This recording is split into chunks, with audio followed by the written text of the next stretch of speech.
So we're going live now. So you're just going to let me, we're going live now. We're live on YouTube already. We're going live on Twitter now. So Twitter is also live now. Then Facebook is going live in a few seconds. So we're just going to give about 3 minutes. Just have songs, music, stop music play while we wait for people to join before we start the intros. That's good, everyone. We're good? Yes. Sounds good. Okay. Cool.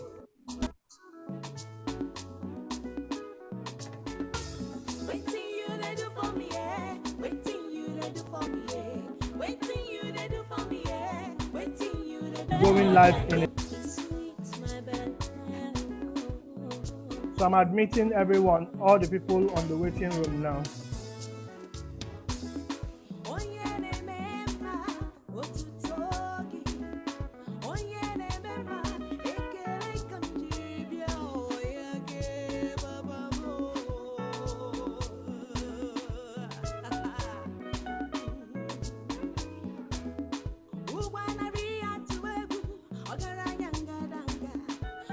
Welcome, Mr. Gerald. Hello. Uche, how are you? Very well, thank you. So we're live already. We're live on 3 platforms: Facebook, Twitter, and YouTube. So we're just giving 2 more minutes and we'll start the conversation. Cool.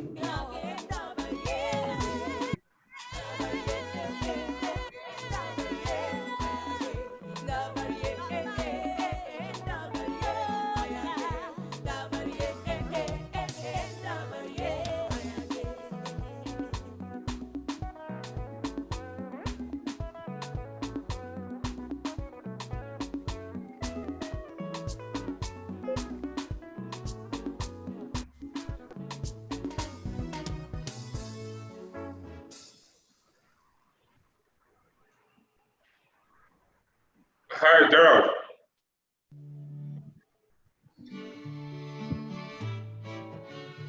Okay, I see you're muted, but welcome.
All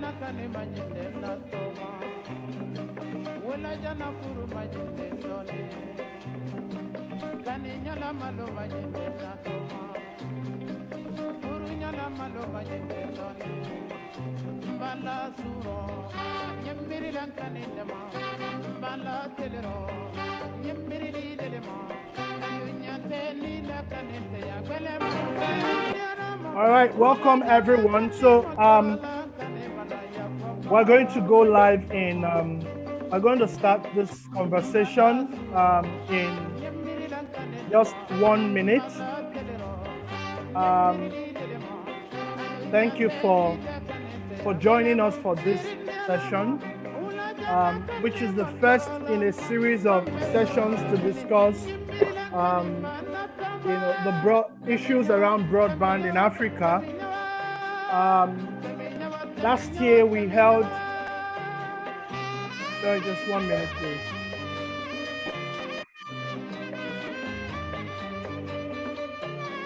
Just 1 minute.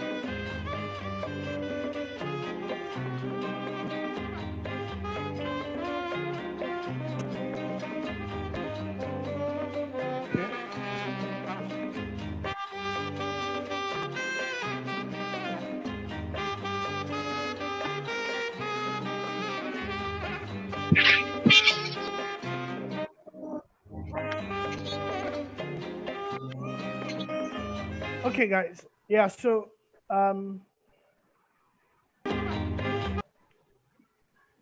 welcome everyone, and thank you for joining us for this session. We know the enormous power that that broadband has. We know the enormous power that broadband has. And we're wondering why a lot of African governments are not making that a priority. And last year we had a conference, one of our conferences at Startup South, to discuss how we can. Sorry, is my sound okay? Can somebody just tell me, please? I want to be sure. We hear you fine. Okay. Yeah. Great. Great. So we had a conference to discuss ways we can quickly get broadband across the entire breadth of Nigeria, starting from southeast where I live. And just this year, as of last year, we knew that Kaduna States in Nigeria was already dealing with one of the biggest issues that telcos complain about, which is right-of-way charges. Of course, and then we had a conference to discuss. We started asking, how can we get more states to adopt this? Then a little earlier this month, Ekiti State in Nigeria led that revolution, and more states are now adopting that revolution, and they are now some are doing away with right-of-way charge completely, some are reducing the cost so drastically. So it would seem that COVID-19 has suddenly opened up our eyes to the reason to the need for broadband. And we felt that this is a good time, to have this, to reinforce this conversation, because after right-of-way charges, are there still other issues that needs to be dealt with? Are there things, is it being treated in isolation? And thankfully, two people that represent two of the states at the front of this whole conversation in Nigeria are in this call today. So you have Akin Chundo Oyebode on this call, and then you have Mr. Gerald Ilukwe on this call as well. So I'm not the moderator today, so I'm just going to be introducing the moderator. My name is Uche Aniche, and I'm the convener for Startup South. So Startup South essentially, we believe in the power of entrepreneurship and innovation for development. We're a startup and entrepreneurship ecosystem development organization. Our goal basically is to inspire a generation of young founders to build innovative and scalable businesses, starting from the South and the Southeast Nigeria. So this is who Startup South is. This is why we're doing this. And this is the broadband conversation. It is a very first of 4 Startup South webinar series that is going to be dealing with these issues. We will talk about the other issues, as we go along in this conversation. So without further waste of time, I'm just going to introduce the moderator for today, and he's going to take it up from me. Mr. Ifeanyi Akosionu is the Business Director, Sub-Saharan Africa at Veraki Partners. Veraki Partners is a business and transformation solution company for enterprise and government across Africa. He's an MBA alumnus of Alliance Manchester Business School, United Kingdom. He's an experienced deep sector professional with over 20 years postgraduate history in the telco space.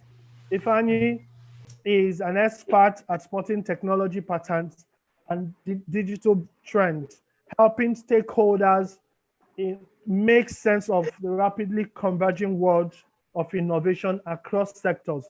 He supports strategic and pragmatic public-private sector leaders in articulating cost-optimized and agile pathways towards building differentiated capabilities with existing assets, tools, toolkits, and portfolios. Please let's make welcome Ifeanyi. Ifeanyi, please. Uche, hi. Thank you. Good day, everyone. I hope I'm as audible as you were just now. I think you've done justice to the reason why we're having this today's session, right? So I'm just going to try and go ahead and invite the panelists. And this is a topic that is very dear to all of us. It's something that we are hoping evolves faster than it has already over the years. It's something that a lot of people are wondering why the slow pace of evolution, why it has taken time for us to get to where we need to be regarding broadband. So I have a number of very interesting panelists who have been in the trenches within broadband sector. As you mentioned, a number of the stakeholders and the panelists as well are also from the public sector. So I feel like we have quite a very good mix of private and public sector participants, because I think that's what this sector really needs to grow and to move forward. But before we get into sort of welcoming the panelists, I just wanted to share a couple of slides, trying to maybe set the context for today's conversations. So let me do that quickly, and then we can take it from there.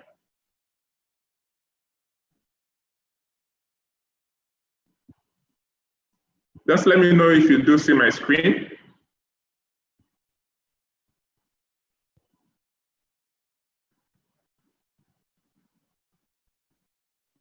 Perfect. So I'll start from the first one. And what I'm trying to achieve here is, like I said, for us to try and set the context. The first slide that you're looking at essentially is just talking about broadband infrastructure and looking at speeds of some of the top 10, broadband, in terms of speed, broadband countries. And this is slightly dated. This particular page is information from February this year. So you see there, you see Singapore ranking number 2 in terms of fixed broadband, but having the fastest broadband speeds of about 202.21 megabits per second. And then you see Nigeria there at 11.93 megabits per second. I'm going to try and draw some kind of insights from this particular information, but just hold on to this particular one. On the next page, I just researched this information today, and this is the information as at today, as at about 10 minutes ago.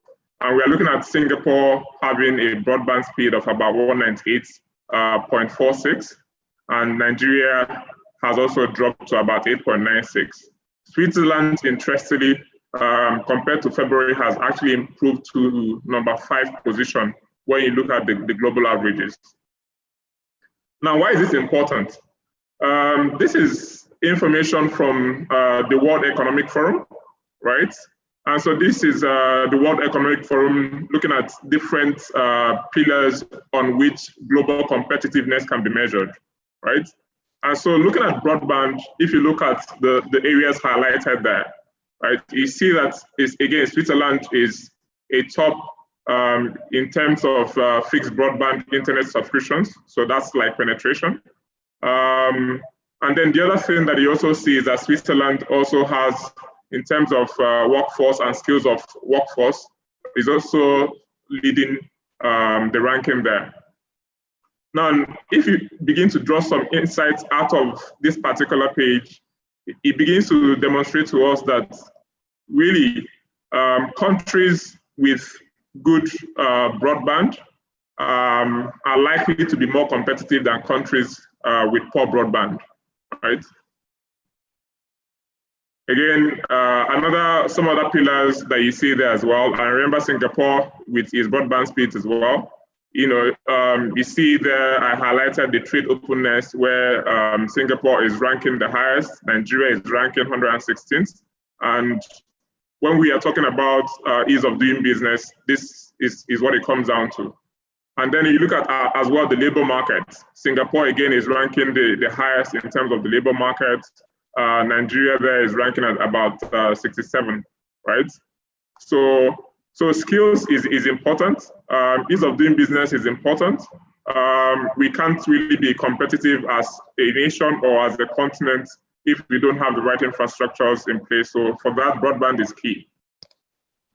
So let me just go through some things that I think will be key for sort of shaping the conversations that we have over the next 60 to 90 minutes, right? So the first thing that we are dealing with really is infrastructure. And then we are going to also talk about global competitiveness and sort of like demand stimulation. What do we need to put in place to stimulate demand, right? And then we go to the third component there, which is devices and access, right? So you can have the infrastructure, but then if you don't stimulate the right kinds of local demand in certain areas where adoption is low, you probably won't be able to achieve some of the metrics that you're measuring in terms of competitiveness. Then the other thing there is that devices and access are largely unaffordable right now. So laptops, mobile phones, and smartphones. Affordability of the broadband itself, there's been a large outcry in recent times with the work from home status for most of the people, talking about how come they don't have unlimited bandwidth or unlimited data bundles from the ISPs or their service providers. And then the fifth pillar the fifth conversation topic would be ecosystems. And then we look at impact, right? So these are the 6 conversation dimensions that I would want us to look at. Let me stop sharing here. I'll stop sharing here and then I will introduce the panel. Give me a second. So like I said, we have a very interesting aggregation of panelists. Let me start with Steve Song, who is a researcher. He's also an entrepreneur. He's an advocate for cheaper, more pervasive access to communication infrastructure. Steve is also currently a fellow at the Mozilla Foundation, as well as being a research associate at the Network Startup Resource Center. He's worked to expand the use of wireless technologies through shared spectrum strategies. And this is something that I would like to hear more about from Steve during the course of our interaction. Steve also has strong technical knowledge. He has a very strong ability to communicate technical concepts to even non-expert audiences. So that's very good for this gathering as well. So, Steve, welcome to this session. Good to have you here. Thank you very much. The next panelist is Gerald. I think Uche briefly introduced Gerald already, but Gerald within Nigeria and within the continent is a very known name within this industry. So he's currently the Chief Information Officer and Special Advisor to the Kaduna State government.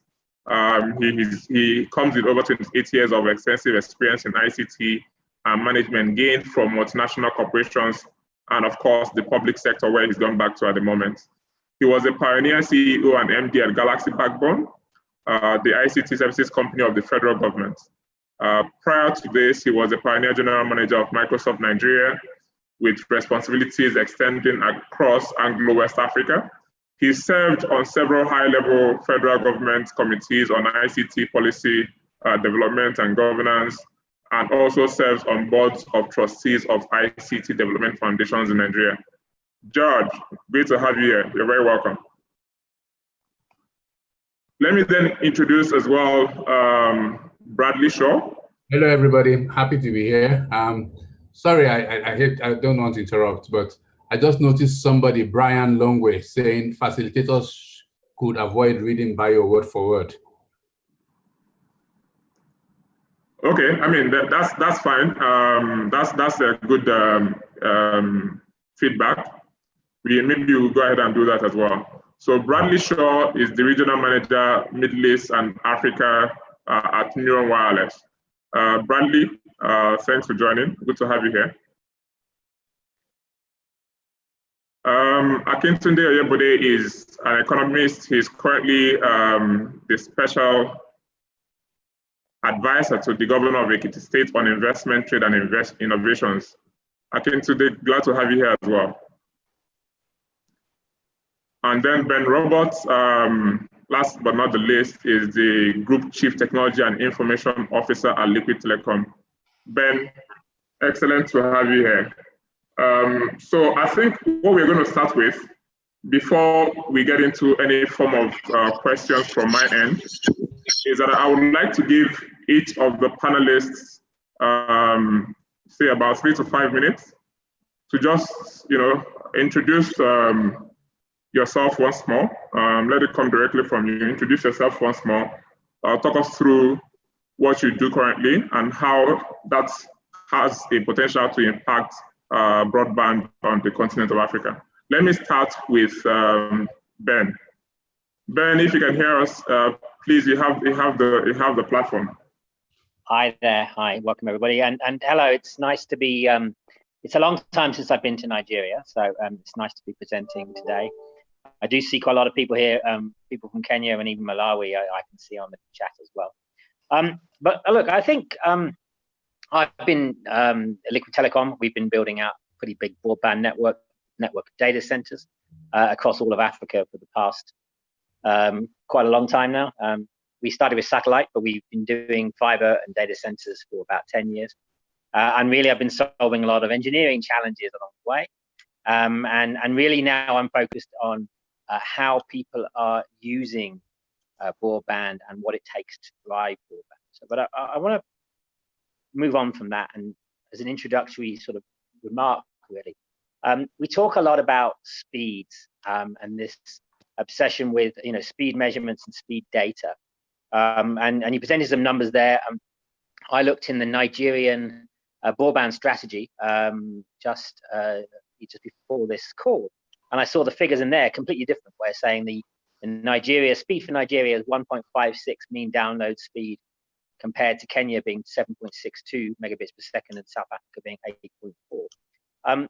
For me, though, as a technologist, I don't really. Well, they're important the way we measure the speed of our broadband. If we are a geek and we want to measure our speed, and that is how those figures are generally gleaned. Geeks download something and then it does a speed measurement that gets uploaded to some table, and those are collected in broadband. But it doesn't really say much about what is a broadband user and what is a user of broadband using their broadband for, and why I'm saying this. I am living in Kenya now for 7 years, and I'm lucky enough to have fiber at my house. Had fiber at the house I was before as well. So I've had fiber in Kenya for about 6 years, 7 years.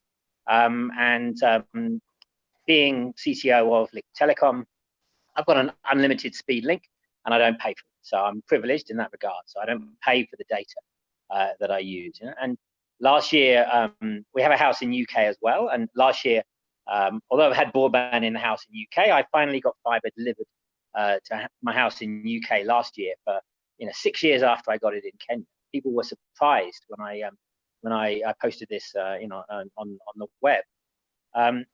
But having got unlimited broadband that I don't worry about the cost for, the way we live at home and the way we use broadband at home is that I count up the devices connected in this house. There's about 40, 50 devices connected up in this house. Smart home system, speakers in every room playing Sonos speakers, smart TVs that are directly streaming Netflix, Amazon, and media servers, PlayStation, multiple mobile things, network printer, every single thing in the house is completely networked. And then I just use broadband for all of these things. Don't have satellite television, so we just download all entertainment off the internet, and then all these other things. We can see our CCTV when we go out. I don't think about the cost. When I'm outside of the house, I have a mobile phone, and there I might think about the cost, but there, it's a bit more expensive. Well, it's a lot more expensive, and I'm probably just using that for a bit of chat, a bit of WhatsApp, maybe checking on a few things and emails while I'm out of the house. But that's generally how we're using broadband. Now, I'm not the typical broadband user in Kenya, many people are not using broadband in this way at all. If you look at the annual report of Safaricom, who are the leading telecommunications company in Kenya, they've got pretty much nationwide coverage of 3G, the most extensive 4G network. And then if you read their annual report, you see that they claim to have this many million broadband users, but when you drill down, you see that over half of their broadband users are downloading less than 100 megabytes of data a month. Now, if you are downloading 100 megabytes of data a month, you're not a broadband user, right? You may have a device and a subscription that enables you to have a service that's defined as broadband. But you're not a broadband user. You're turning your data on once in a while to go and check your WhatsApp messages or go and look at the odds on your betting website before you place a bet. This is what that 100 megabyte user is doing. They're not really a broadband user at all. So I looked again at the targets for Nigeria, and I saw that they've set good speed targets: 25 megabits per second for urban speeds, 10 megabits per second for rural speeds, and that's from a technology speed point of view, that's a good target to set. But I also saw a target of 390 naira per gigabyte as being a price. I don't know what the prices are in Nigeria, but this is the target set by the Nigerian government with broadband, 2030 plan. And I find out that this is about $1. I mean, correct me if I'm wrong, but I looked on the web. I found this 390 naira is about $1. So we're talking about a target of $1 per gigabits per second. And that being set because that's 2% of medium income, 1% of minimum wage, what I read in the Nigerian broadband plan. Now that, is somehow deemed as being an amount that's affordable to Nigerians based around a percentage of wage. But the quantity of data just isn't enough for those people to become broadband users. I like video gaming, okay? So I have a PlayStation 4, as I mentioned. And a recent game that I bought is called Red Dead Redemption 2. It's a cowboy shoot 'em up game. And the game costs about $60 to buy that game. So I can afford to go and buy that game. When you get that game home, you plug it into the PlayStation 4, and you have to download an update to that game, which is 89 gigabytes. And then there's subsequent updates that come along. But the initial update, just to play that game when you get it out of the box, is 89 gigabytes.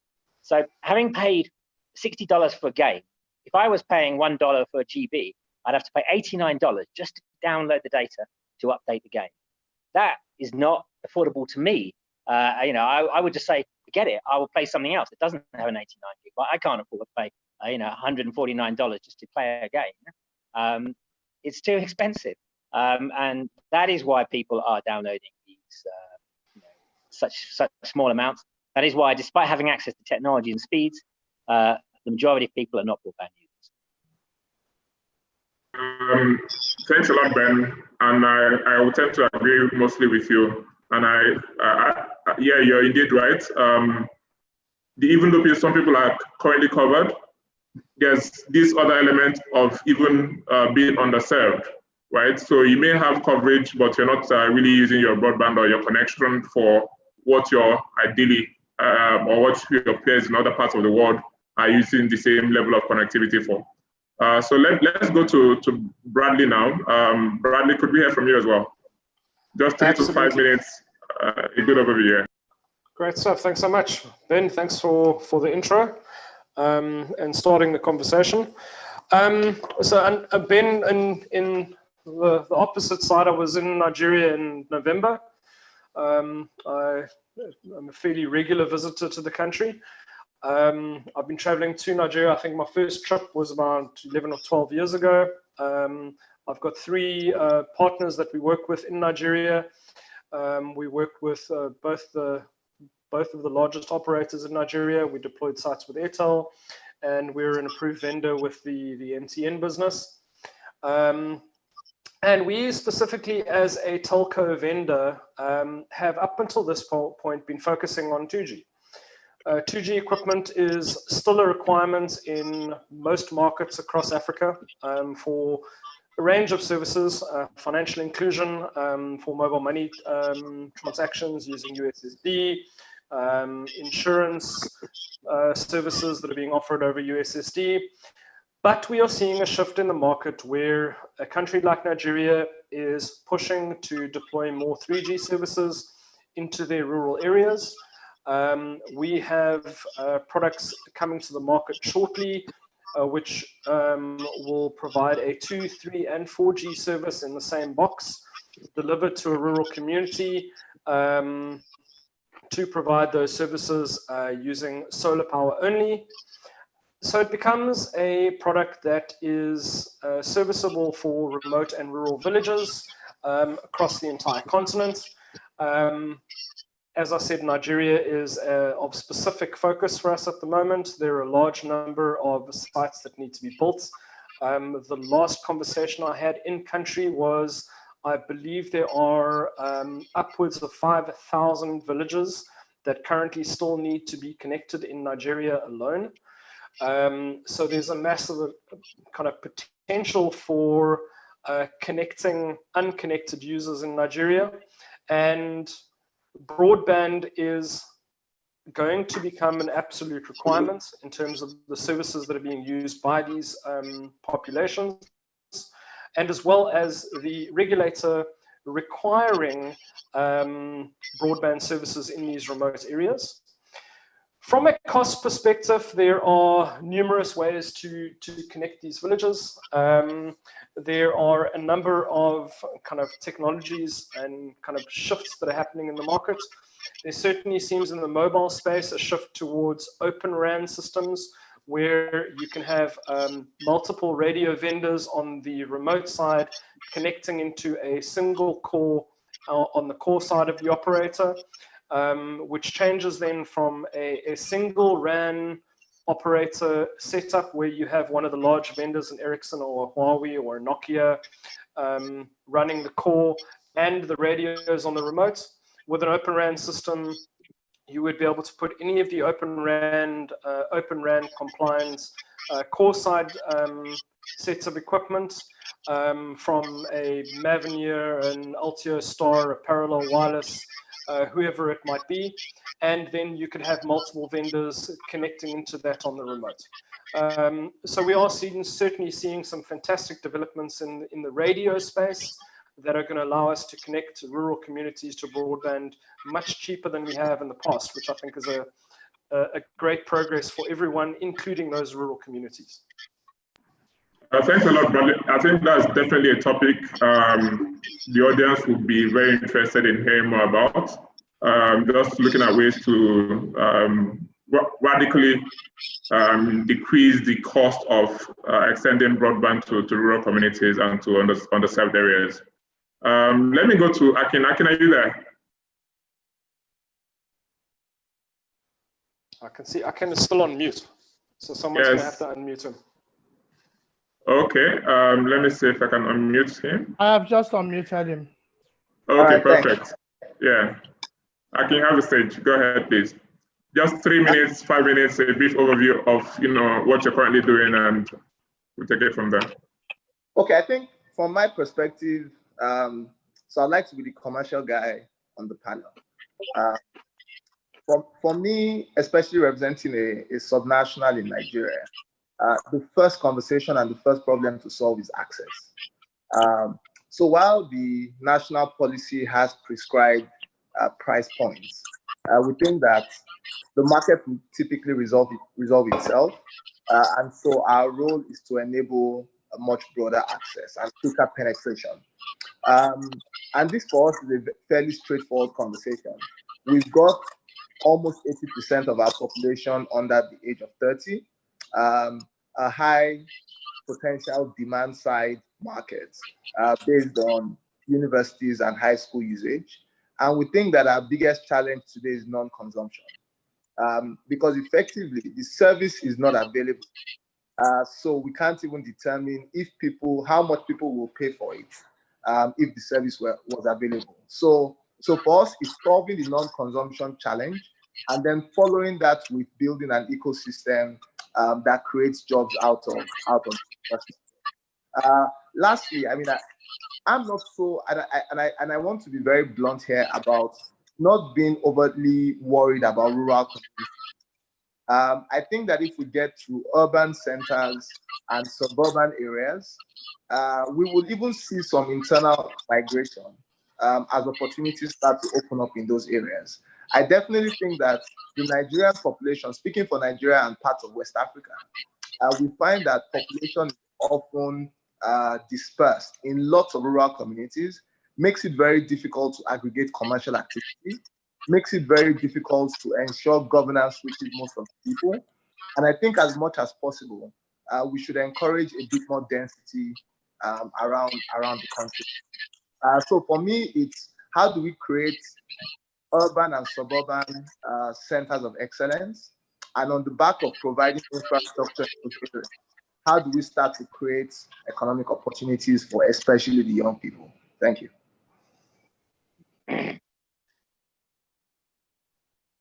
Thanks, Aki, for that overview. I do have a couple of come back to some of the comments that you made, but I guess we'll take that under the Q&A interactive session. Let me go to Steve now. Steve, we'd like to hear from you and all the great work you're doing. Let me unmute you as well.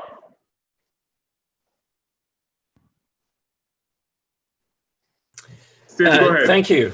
I'd like to open my remarks by hanging my head in shame a little bit, in that I see we are an all-male panel, and it's 2020, and there is no reason for us to be an all-male panel, and I'm complicit in that, and I apologize, and to say that it won't happen again, and that we can all do better in that regard. And among the roles I play around access, I'm a bit of an amateur cartographer of infrastructure on the African continent. I suspect most people have seen the map I maintain of undersea cables. I also maintain a map of terrestrial cables called After Fiber.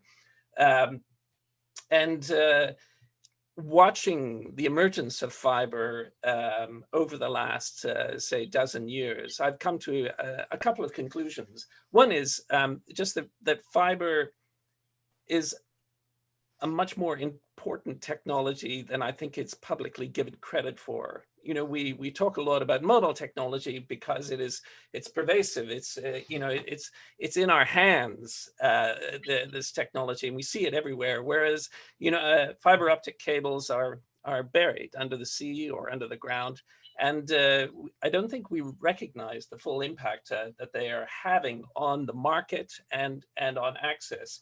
If you cast your mind back, only 11 years ago in 2009, there was one, comparatively tiny undersea cable connecting Nigeria. Now there are 6 cables, and those 6 cables, stand in the next couple of years to be dwarfed by 2 new mega cables, the 2 Africa cable and possibly the Equiano cable that Google is building.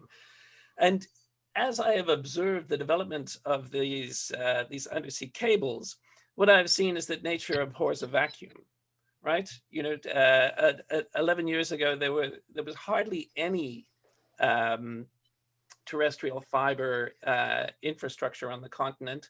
Now there are over 1 million kilometers. And where undersea cables come, terrestrial fiber follows. However, I think one of the key issues there is that, well, then why hasn't that natural sort of phenomena then increased to access, particularly in countries where there are lots of fiber? And that is because there is an artificial scarcity that has been created on terrestrial fiber networks. And I think the problem, the reason why that scarcity exists is because the terrestrial fiber infrastructure is being treated as a commodity. It's not being treated as infrastructure. Because the strategic goal of infrastructure is not to derive economic benefit from the asset itself, but to generate economic benefit by maximizing the use of the asset. And this becomes, speaks to a kind of interplay between government and the private sector, in that the private sector naturally has a responsibility to its shareholders in maximizing its returns. The government is in the position to take a longer and more strategic view about the asset. Fiber assets are 20, 25-year assets, potentially. And so, that's where the conversation needs to focus on, is how can we create incentives for the private sector in a way, perhaps like Singapore or like South Korea, that are going to drive up usage of the asset and maximize benefits for everyone. I'll stop there. I have more to say about spectrum, but I wanted to start with that opening piece on fiber optic cables. Indeed, thanks a lot, Steve. I definitely would want to hear your perspectives on spectrum as well, and especially on TB-wide species, because I think you've done some work on that in the past, but we'll get to that in a little bit. Gerald, could we hear from you as well, please? Let me unmute you.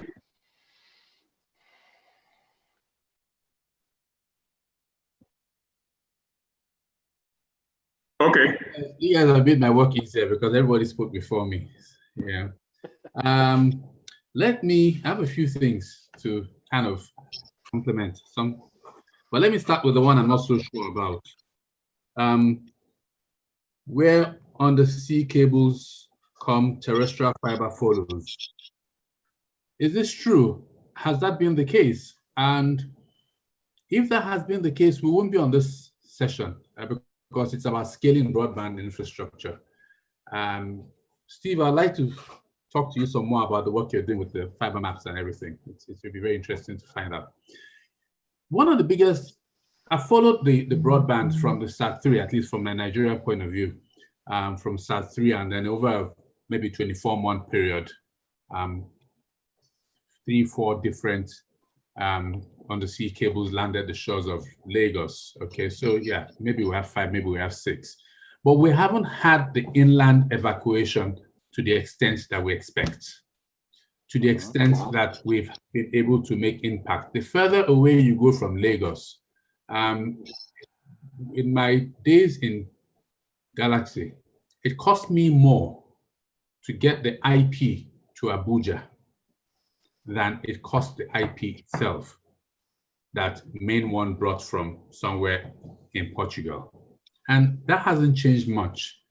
I'm in Kaduna at the moment, okay? What I agree with, which all of us are saying, is there has to be a stronger interplay between the regulator, the operators, the investors, the businesses who are in this line of business, and the subnational governments, because the regulator and the supervising ministry represent the national government. I've been, in a manner of speaking, at all key points of interaction that I've mentioned, and it's not strong enough. Steve made a very strong point, very valid point, which I'm reading the comments and everybody's agreeing with.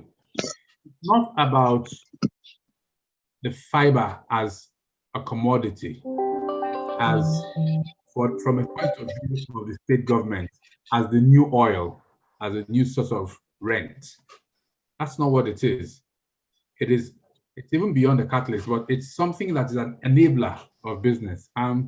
We're now in the COVID period, COVID-19 pandemic, we're in the middle of it. And every time I read the papers saying that one government or the other, is working out, is providing online learning for secondary schools, I get upset because it's not true. I mean, we talk about accesses and access and devices. How do you have online learning when the schools don't have access and the people don't have devices? You know, so there's a bit of PR and there's a lot of disconnect. Okay, the government at federal and subnational level need to sit down with the operators, with investors. Google is building the cable. Is it Google building Equiano and some of the two? You just talked about it. I might be completely out of order here, and I'm saying, why don't you just buy the 6 that exist? Why do you want to build some more? Our focus should be on broadband penetration all the way. Now, Nigeria has anywhere between 180 and 200 people here. If you do 10% penetration in unserved and underserved, we also make those distinctions. If you do 2% penetration, if you do 10% penetration, you're talking about 18 million people in absolute numbers, right? If you do 30%, you're talking about 54 million people. So if Nigeria achieves 30% broadband penetration, at least 3G level in key places, we have more people connected to broadband than all of South Africa, which has a population of 55, or as many people as South Africa. What can the collaboration between governments, the public sector, federal and subnational, and businesses do to achieve that? Both from a government point of view, infrastructure and delivery of governance, alleviation of poverty. Aki Oyebode is here. I would like to know what he thinks about the objectives of the Ekiti state government. Okay, how can you have the so-called innovation we're all touting if you do not have people having access to knowledge? So I'll just leave it at that. Thank you. Thanks a lot, Gerard. I think you captured a lot of my thoughts, to be honest. I was going to stop Steve at some point, but it's good that there are two of us who are challenging his point about where undersea cables are, terrestrial cables also proliferate. I have a couple of questions to pivot onto the access issues that you raised. But I want to, since this is an interactive session, let me give Steve a minute to probably respond to that particular point, and then we move on to the access issues that Gerard raised, because I think that's a good next topic to discuss. I think there are a number of answers to that question in terms of how you unlock the relationship between the state and the private sector. I think that a focus on education is a great opportunity. What we see across the continent are the emergence of national research and education networks. And Nigeria should be at the forefront of the development of national research and education networks. It should have the fastest, biggest fiber optic backbone connecting universities on the continent. It doesn't. And that is an opportunity for government to intervene.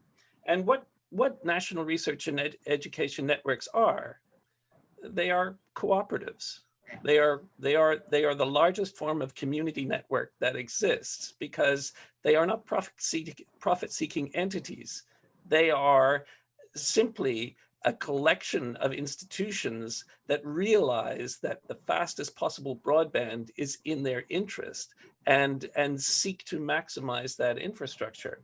I think the role of NRENs could be directly promoted by national and state governments, and that they can also serve to deliver access to secondary schools. They can become vehicles for that.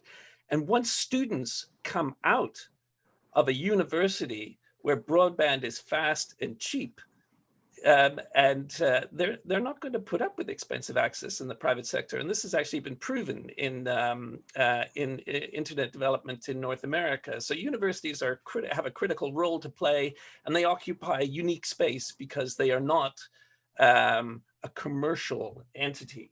Anyway, and I think that cooperative model is an under-addressed approach to serving broadband, and this applies, I think, particularly to rural areas. I'll stop there. All right, I see Ben is raised his hand. Ben, you want to respond? Yeah. Hi. Yeah. Hi. Yes. Gerald asked lots of really good questions, and I think Steve's taken the words out of my mouth with one of the answers. Yeah, I mean, back to Gerald did ask a question about sea cables come, terrestrial cable follows, and is that true? He asked. And look, for us as Liquid Telecom, we were a satellite company. We started out 2002. We actually started in Nigeria, so we were. My first links were into Nigeria. I was doing a voice for Econet mobile network, and then started doing data for them as well. So my first data link I provisioned as Liquid Telecom was actually into Nigeria. So we supplied the internet to Econet Nigeria, but our group pulled out of that. We further did business with Nitel and MTN, but we're not so active in Nigeria anymore. We haven't made big investments in Nigeria, but we had very big customers around sort of 2007, 2008. We had a lot of big customers in the southern and eastern side of Africa, where there'd been no cables at all. There was one cable down the west of Africa called SAT3, but there were no subsea cables on the east at all. And we saw some subsea cables coming, and at the time we didn't have the appetite to invest in those subsea cables. We're big users of those cables, but we saw the opportunity to invest in what we call the middle mile going in. So we built fiber from South Africa to Zimbabwe. We then built fiber from Zimbabwe into Zambia, to Lusaka, and we extended that fiber into DRC. We have acquired other companies who did similar models. So we acquired some companies in East Africa. We built from Mombasa to Nairobi to Kampala to Kigali to Kaduna. So we built a network. And overall, when it comes to building and acquisitions, we've invested around about $1 billion, maybe a bit 1.2, I would guess, in terms of building infrastructure, building and buying infrastructure in, that is inland from subsea cable. We have spent a small amount on subsea cable so far today, but it's nothing like in the same contour as I'm talking about what we invested in terrestrial. So for us, we saw the opportunity. We would love to be in Nigeria. It's the country with the fastest growing economy, fast growing youth population. But I think, in terms of building fiber, all these issues of very high wayleave charges, very high license fees, some of these things have put us off investing in Nigeria before, and general ease of doing business. We're now at a stage where we've just announced last week that we have bought some land in Nigeria to build data centers. So we think now is the time. But really back to Steve's question, and I totally agree with what he's saying. This opportunity around connecting education is fantastic. So where Liquid Telecom have built national fiber networks, the education sector is always in the top 5 of our customers. So our top customers are always the mobile operators. They're the biggest consumers of fiber. They have fiber to their towers. They buy IP their mobile data. But then, maybe in the top 5, we might have the biggest bank in the country, might be our top 5 customer. They will have a very complex WAN network connecting all their branches. They might have 150 branches or something. But the education sector, the higher education sector, connecting the universities, is our biggest. It's always in the top 5. We provide infrastructure to 80% of universities in Kenya via the NREN Connect, and they supply service to universities to use our infrastructure. And in Zimbabwe, we supply directly to universities, around 95% market share connectivity to universities. Now, when we come back to schools, what's so great about schools? They remain unconnected. It's a huge opportunity for us. I'm really focused on connecting schools, and I'm doing a lot of work. We've done some big projects. South Africa, we've done 2,500. We're doing another 2,000 for Western Cape and Eastern Cape governments. I've done here 310 in Kenya, a project funded by the Universal Service Fund. So we've done public schools connectivity large projects. It's a fantastic opportunity. There are 35,000 schools in Kenya, and 1,000 schools were connected by that Universal Service project, which we did a third of them. But there were 34,000 schools that were more, another 40,000 schools that remain unconnected. Now, if there was a corporate customer who wanted broadband at 40,000 branches, I can tell you they'd be connected by now. For some reason, governments are not finding the money to enable schools to be connected, to pay for school broadband. If funds are found available to enable schools to have broadband, then it will get connected, and then you will have national coverage. It is a perfect way to stimulate the economy and stimulate investment in the private sector in building broadband infrastructure. I think that's a good point that you raised there, Ben. And I think to some degree that's a degree of access that we're talking about. Because if you get connectivity to schools, you're targeting a mass population of students. But I want to ask you a question about sort of your business model, right? So at the moment, you're concentrating on the national fiber terrestrial, like metro backbones, because that's where you see an opportunity, and that's where the majority of your customers are. But looking into the future, is there some kind of an access play to the last mile for liquid telecom, for instance? Well, everywhere we built network, we kind of say it's a carrier neutral network. So we provide backbone, and then we're not so active in the access field, but we in some countries we felt the need to invest ourselves. We would like to concentrate on what we're good at, which is data centers, fiber optic, regional, national networks, making it into one Pan-African network. And now we're focusing on applications on top of that.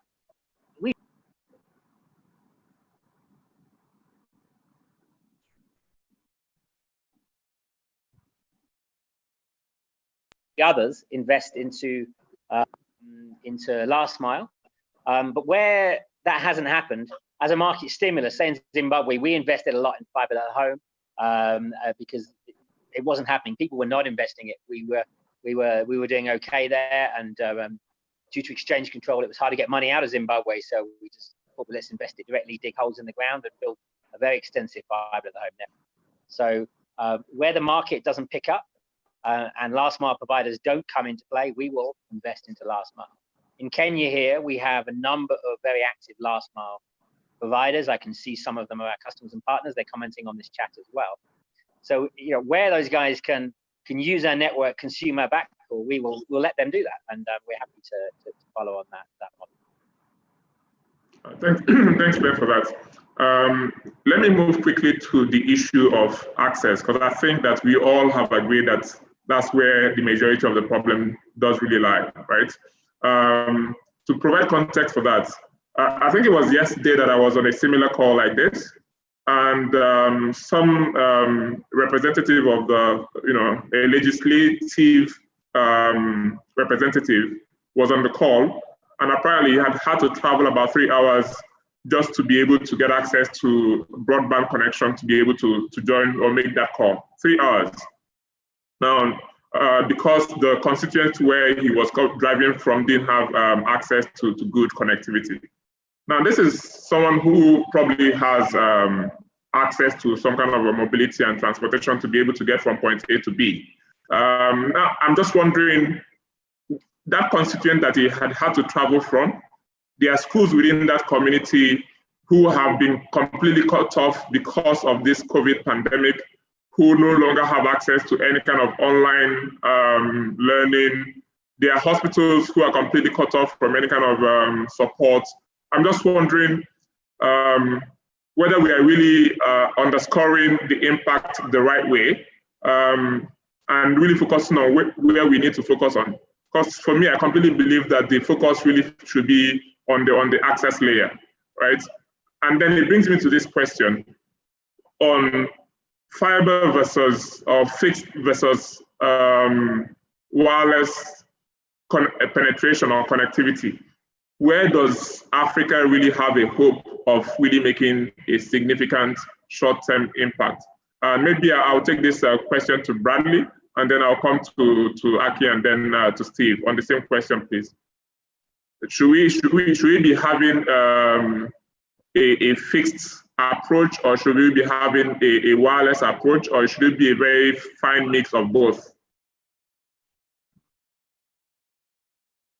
Sorry, let me just unmute you, Bradley. Thanks. Yeah, go ahead, please. Brilliant, great, thanks so much. So we are strictly a vendor working in the wireless space. Saying that, we cannot operate without a backhaul network to those remote sites. Whether that backhaul is being done via a VSAT connection, a backbone microwave connection, or a terrestrial fiber connection to those communities, we still require some sort of backhaul to those sites to kind of get the data or the voice calls back to the core of the operator that we're working with. So my view is absolutely that it has to be a blended approach. I don't think any network has been built globally on a wireless only basis. I'd be happy if someone could prove me wrong on that, but I don't think it's the case. So I firmly believe that it has to be a blended approach.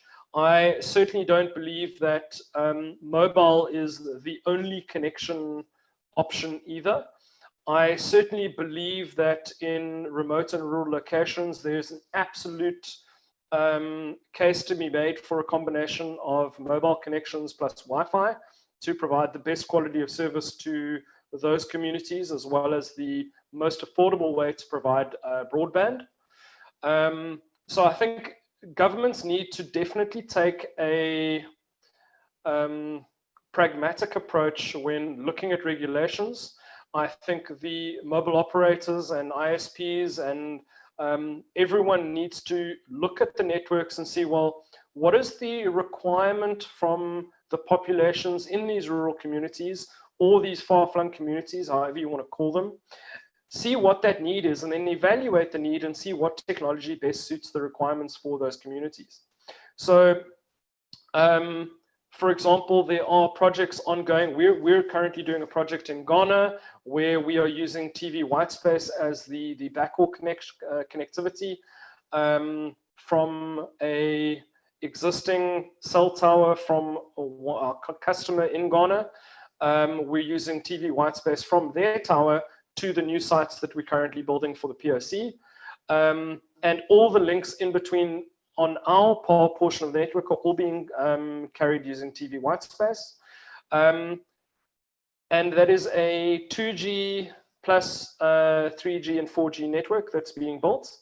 However, in certain communities where there is not a high penetration of smartphones, there is an absolute requirement where you can have a 2G network plus Wi-Fi to provide broadband for these communities.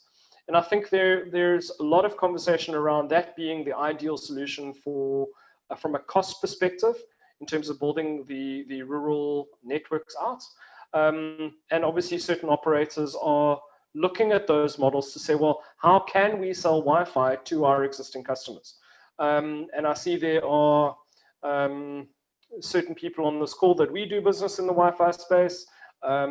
So I think there are options, and yeah, I think generally I say a blended approach is absolutely the right way to go. Thanks.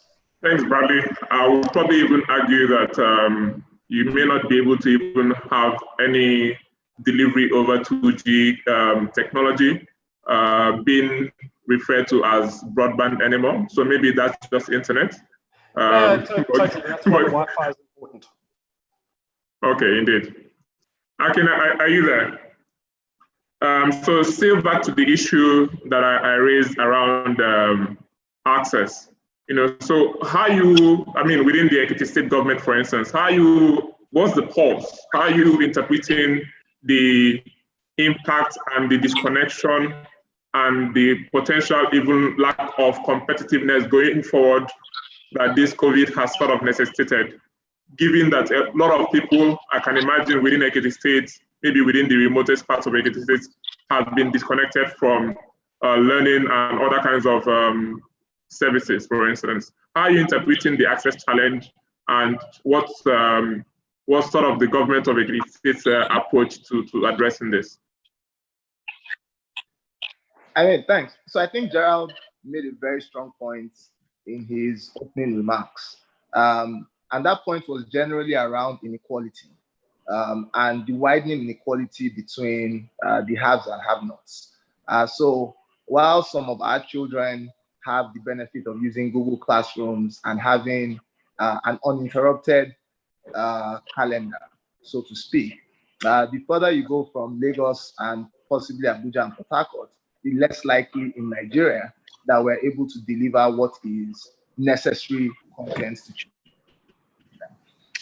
I think from our perspective, we definitely think that this just shows us we need to accelerate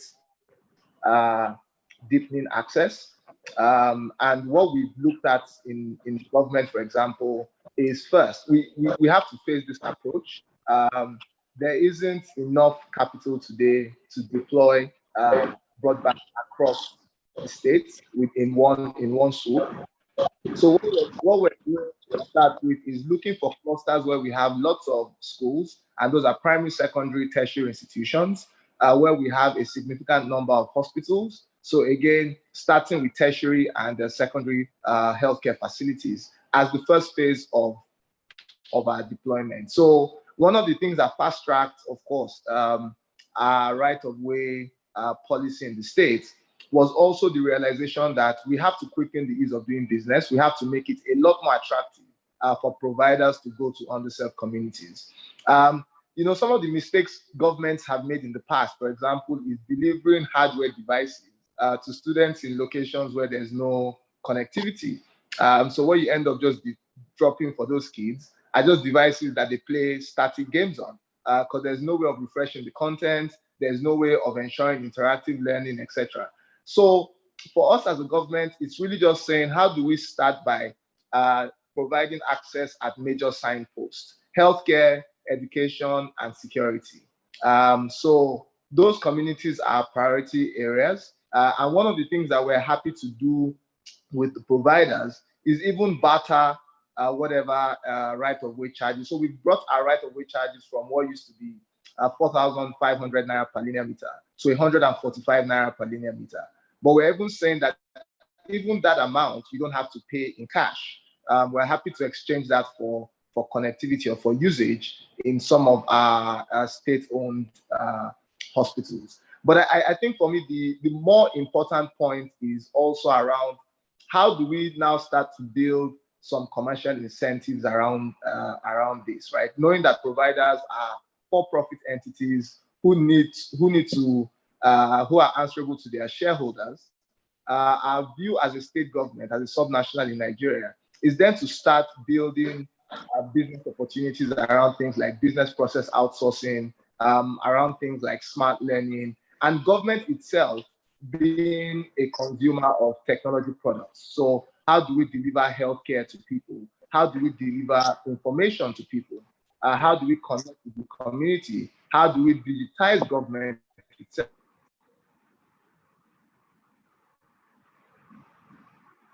Hello, Akin. Can you hear us? I think we may have lost Akin there for a little bit. Can you hear us? I was just going to, have a follow-on question to some of the things that Akin had mentioned. But I think it will be relevant to both Akin and Gerald, given the roles they are playing in two different states within Nigeria.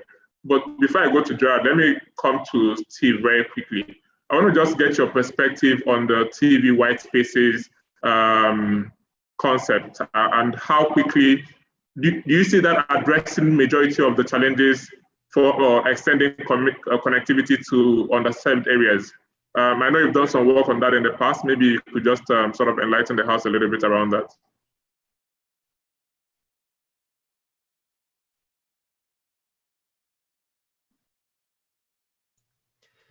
Yes, by all means. If I may, I'll just respond quickly to a couple of issues that were raised in very brief form. One, on the issue of fiber versus wireless, absolutely, they're complementary, but it's important to recognize that fiber is a qualitatively different technology from wireless in that it is effectively infinite in capacity for practical purposes. It's the deep water port of access. So when you deploy fiber, it's not like deploying wireless because there's room for everybody. And that means that strategically you can make different decisions about it.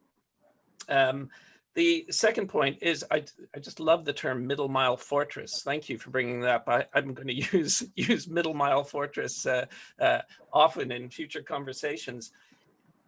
Ways of addressing that, I think one of the best ways of addressing that is increasing transparency around that.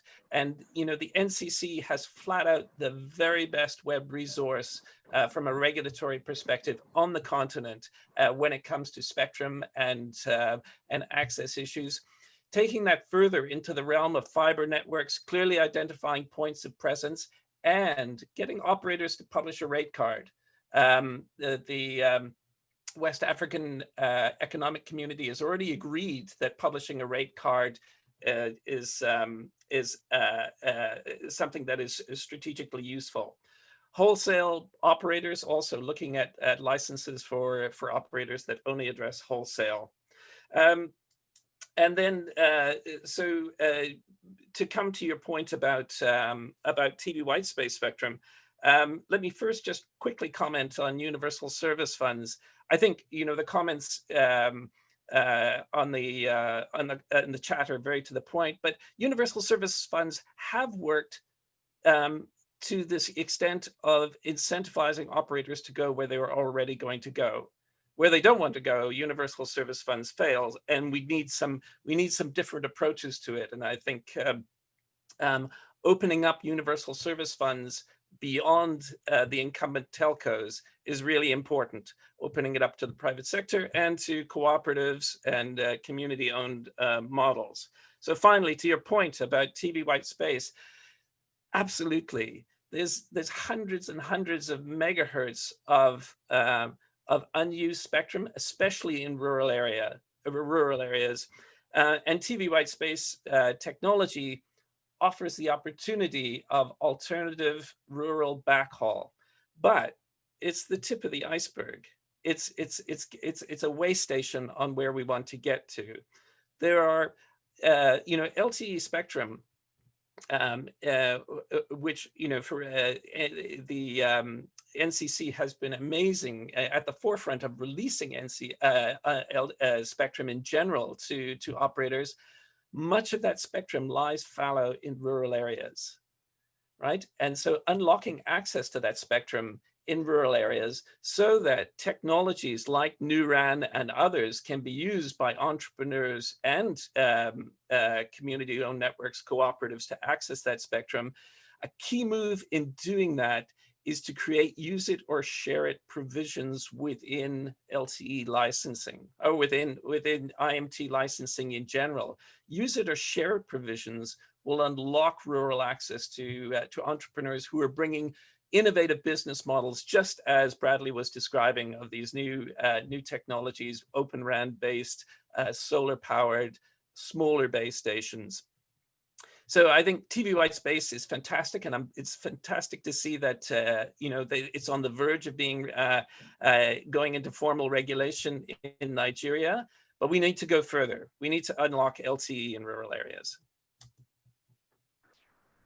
Thanks a lot. I think we're going to go to Q&A very shortly, which you would advise, but I just wanted to get a question across to both Gerald and Akin when he rejoins us very quickly. Just on the right of way, I know that, Kaduna State and Ekiti State have been leading the charge, and recently we've seen Imo State also joining that fray as well. So good stuff, good progress. But to Gerald, 145 naira per linear meter, in your case, in the Kaduna State, it has been completely scrapped.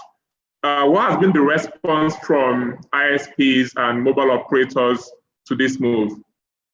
That's the first question. Maybe I'll finish with my two questions. So what has been the response? And then there are all sorts of complaints out there about hidden charges and the fact that right-of-way is not the only impediment to actual deployment of fixed networks. Are there any other hidden charges that are also being scrapped or being considered to be scrapped at the moment?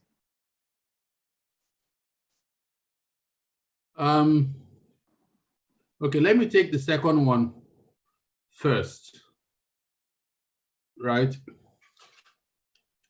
The second one is, are there any hidden charges? Not to the best of my knowledge. If you find it, if an operator finds it, let us know. Let me know. There are quite a few people in government who would like to know, and we'll take it out. Having said that, every business pays taxes, and telcos are no different. They have to pay taxes. That's one. Two, good. So it comes to the next question. What has been the response to removal of right-of-way charges? A glass is half empty or half full. So let me take it at half full. It's still too early to tell. If it's half empty, not much, nothing, no spike in uptake or anything like that. Then I just take, Bradley, I can't resist this. You are so full of praise from NCC. I wonder what you want from them. So, I think there's a lot that the regulator can do. One of the things we also need across the board to make this thing happen is, I think, a little bit of education. If you look at states, I've never worked at the state level. I mean, I'm 8-9 months old in Kaduna, okay, right now. And I find it's a growing trend in a few states to now have, Kaduna was the first state to have a CIO, really, and probably possibly at this point in time. So that even within the state, there's a disconnect. The Ministry of Works that issues the right of way might not have a full appreciation, right, of the big picture, of the developmental benefits of, having right of way. And they are there working with the Ministry of, typically struggling with the Ministry of Finance, because the Ministry of Finance is saying this is a revenue issue. Okay, but there's nobody who is talking about education, about economic development, that this is actually a building block, one of the key planks for the development of the state. The same thing happens, okay, I still talk about the interactions that are necessary, that now at the federal level, you take the USPF, okay, and of course NCC, which I'm not sure they still supervise the USPF directly, but you take the USPF and you take the NCC, and I really would like to know how much of direct interaction do you have between the regulator, the Service Provision Fund, okay, and the subnational governments. They can have a general, what do you call it? They have these events, stakeholder forum, regional, they go here, but do you actually come in at the point in time you're budgeting the billions of naira you want to spend? Are you coming to the state government and saying, how many schools do you have here? How many tertiary educational institutions do you have? How many teaching hospitals or general hospitals do you have? Okay, what can we do to actually advance this course of driving technology, broadband as an instrument for overall development. Those conversations are not happening. Okay, so those gaps exist, and until we begin to bridge those communication gaps, everybody sits in one corner and they're trying to protect turf. We have to move beyond that. And you know, that's really my honest opinion. Last point is duplication of infrastructure, both across the board. That was what the Infraco initiative was supposed to solve. The Infraco licenses were supposed to have been awarded by October 2014. Any which way you look at it, it's a shame it hasn't happened. Any way you look at it, because it's either happening or it's not. And if it's not happening, put someone new on the table. Let's move forward. But right now, everybody's in limbo. The first two licenses were awarded were Lagos and North Central. That was Main One and I think IHS. IHS pulled out formally. About 2 years ago, they awarded the rest of the country. So my final point is we don't have a sense of urgency about these matters. Thank you. No, Jared, I think you're absolutely spot on. There's really not much to add to everything that you've mentioned.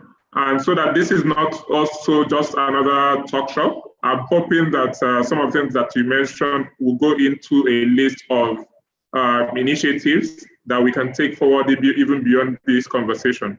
And I also saw, I was monitoring the chat as well, and I noticed that to the second question that I raised, that there's been a response from Chidi saying that he can confirm that there are no hidden charges since his company is working in Kaduna States.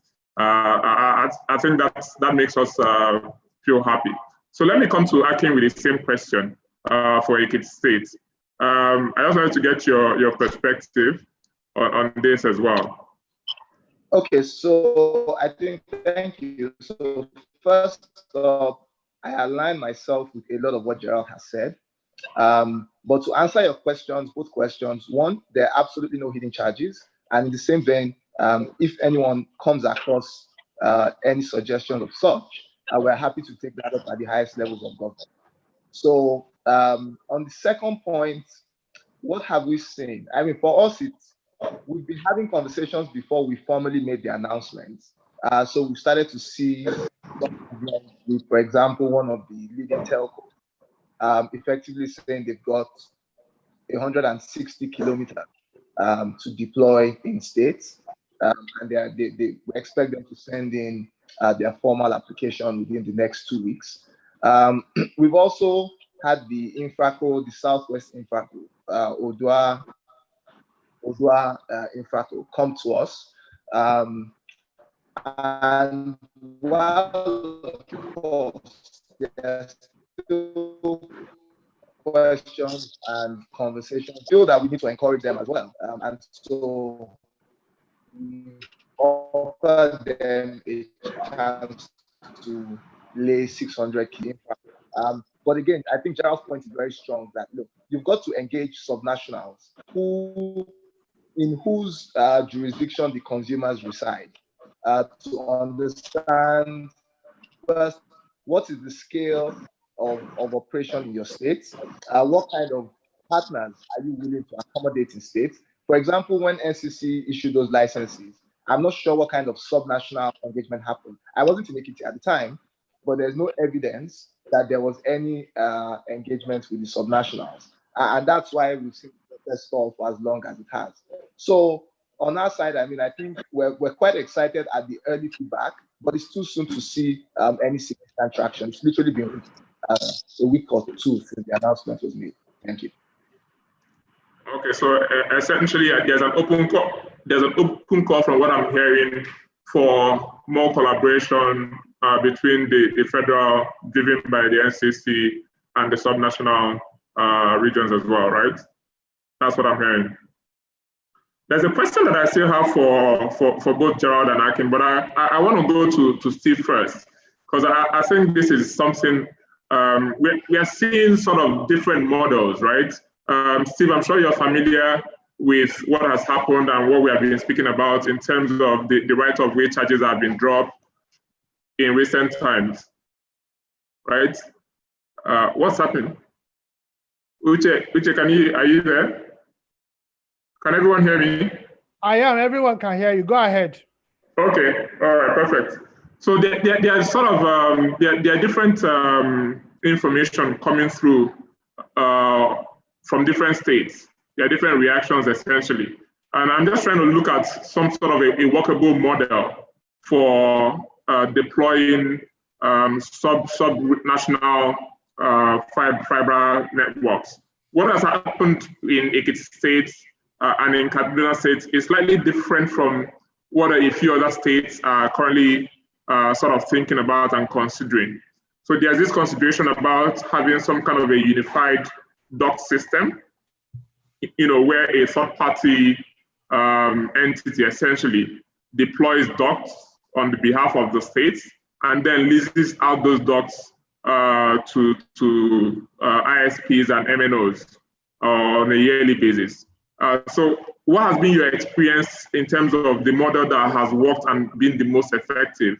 Is it for the subnational government to just focus on the permits, get out of the way, and let those who are experts in this territory deploy their networks and just offer some kind of support? What has been your experience, and what do you feel, or what would be your suggestion on what model works best? I wish I could say that there was a great model, the price of terrestrial infrastructure across the continent remains high, and in many states you get national governments that have invested in fiber networks, yet that hasn't brought the price down. Neither has the private sector, and so there needs to be new thinking about this. I think one of the biggest step forwards I've already mentioned, which is transparency. Right? If we shine a little more light on these issues and particularly on pricing and access, open access policies, that suddenly you'll start to see successes and then begin to look at why those regions are successful. If we don't surface more of these issues around and make them more of a subject of public debate, then it remains a mystery as to affordable access. I think the topic I've brought up of wholesale networks have the potential to disrupt the market, but they're not a guarantee either, as that wholesale operators can also become gatekeepers for access. And you find situations where governments have to intervene to address the price that wholesale operators charge. And that's, I think, problematic. That's your last resort as a regulator, is to intervene in that kind of way. I think you need institutions that can take a long view. Because fiber is a 20 to 25-year asset, you have to ask yourself, who is it that can take that 20 to 25-year view and ask for a return over that period, as opposed to seeking to get their money back in 3 to 5 years, as is typical with wireless infrastructure. Thanks a lot for that, Steve. I'm just being very mindful of time. Uche, can you come in? How are we doing on time? I see we have a lot of experts joining, the call as well. It would be good to get some external perspectives as well. Yeah, I think away from the panelists for a little bit. Yeah. So I think we can do additional 30 minutes. We're at the 90 minutes mark right now. Okay. All right. Okay, so let me then just go to Ben. Still on the same question. What is your experience from other deployments across Africa? Some of the challenges that are happening, or a lot of Nigerian subnationals are experiencing, about which particular model, is the most efficient in terms of how to either regulate or build out an open access duct system, and then get that leads back to mobile operators and ISPs. What would be your suggestion, or what are you seeing from other parts of the continent? Yeah, look, what I can say for starters is that the most efficient models for building infrastructure is going to be private sector models, because private sector just has more incentives to be more careful with its capital expenditure. We have to get return to our shareholders. And we're a company that's invested and we've kept on investing. But when you build a broadband network, we make it very careful to strike a very hard bargain with the vendors and make sure that we don't just buy whatever boxes they tell us we have to buy. We design a network very price optimized. Government projects that come in, a lot of them have really been driven by the vendors who've come with some money. The vendors come with some financing and hand in hand. And the governments haven't really thought about, what is this thing costing? Are we making sure we're getting a good deal? So when we compare government projects we've done in certain countries with government projects done in the same countries, we're paying about a third to do the same thing. We're paying about a third of the capex of what government projects are doing in some countries. So, by enabling private sector to do this, we will do it more efficiently. Right? That's very simple. There is a good place to do this private sector wholesale investment. It's worked for us, but it is a case of you have to keep on investing and unpredictability in a marketplace, unpredictability in major things like waived charges, like taxation, like spectrum fees. These become a hindrance to want to invest. We see a lot of new and crazy taxes coming out of some countries. Uganda having social media taxes that tax the user on using Facebook and stuff like this. Somehow governments are looking at the sector and seeing it as an opportunity, but the cow is not yet fat. It is not yet a case of it can be milked. Yeah. So a lot of people are asking questions around, can we use Universal Service Fund to expand this rural access problems? But we're not even accessing the funds that are being collected. I read that the NCC collected 51.3 billion or sent 51.3 billion naira back to Treasury in 2019. That's considerable amount of money. They're doing very well for Nigeria as a revenue raising division.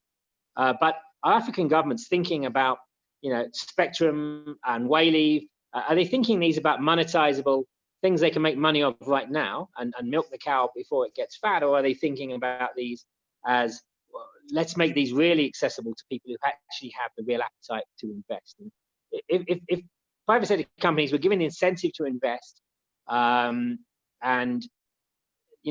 were exempted from fees as long as they met the certain exemption, the investment thresholds that they said they were going to meet, that would incentivize this to happen.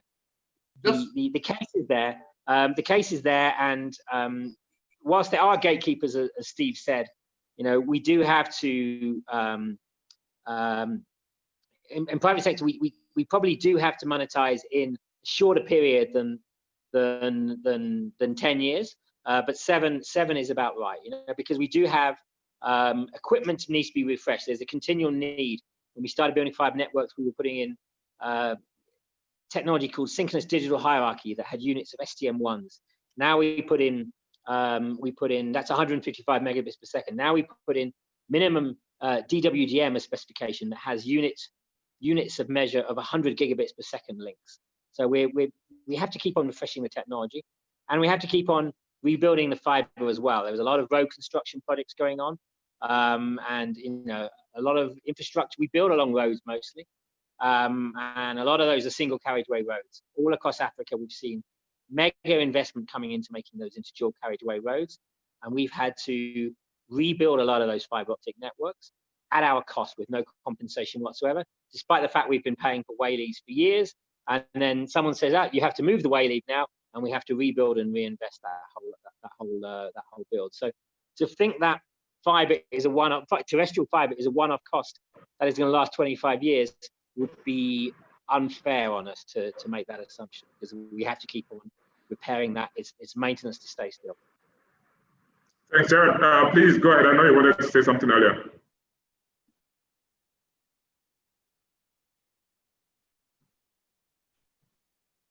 Hi, Gerald. I'm not sure Gerald can hear us at the moment.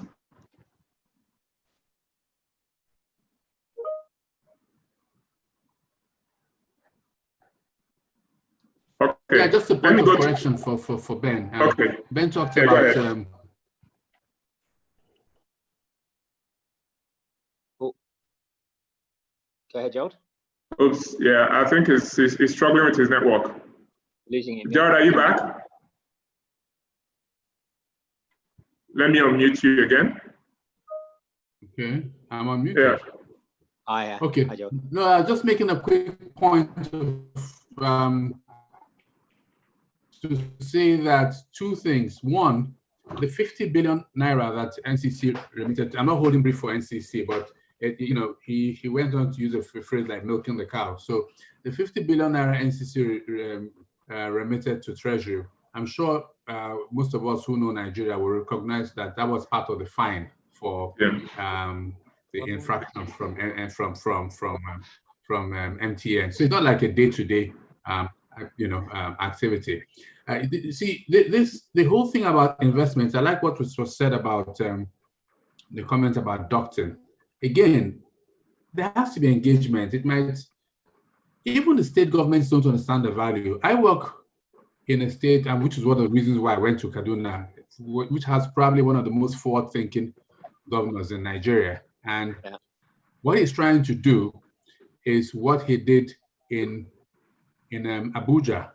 Abuja, all the main roads in Abuja are ducted, okay? So it makes it easier to roll out infrastructure. But guess what? When I came late last year, I'm just giving you an anecdotal point about the need for parts of government to work together. I made a lot of noise about that policy of ducting all roads because we have an urban renewal project. One of my key colleagues in government on the road side didn't listen, and after 2 months came back and said the roads are ducted, the ducts are crossing the road. So their understanding of ducting had to do with enabling the fiber optic cables to go from one side of the road to the other side of the road. And by then, a lot of the major roads had been built. So he knows what he knows, and I know what I know, and I don't know what he knows, and he doesn't know what I know. Okay, so there's a lack of engagement. Now, on the private sector side, everybody appreciates that this is long-term capital. Okay, the liquid telecoms of this world, and and all the other people who are building out fiber. We have a few of them in Nigeria here. 21st century main.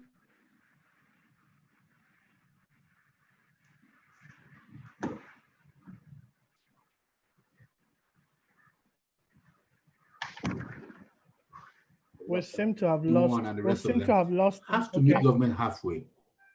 I agree that government really has no business in that line of business. They probably won't do it too well.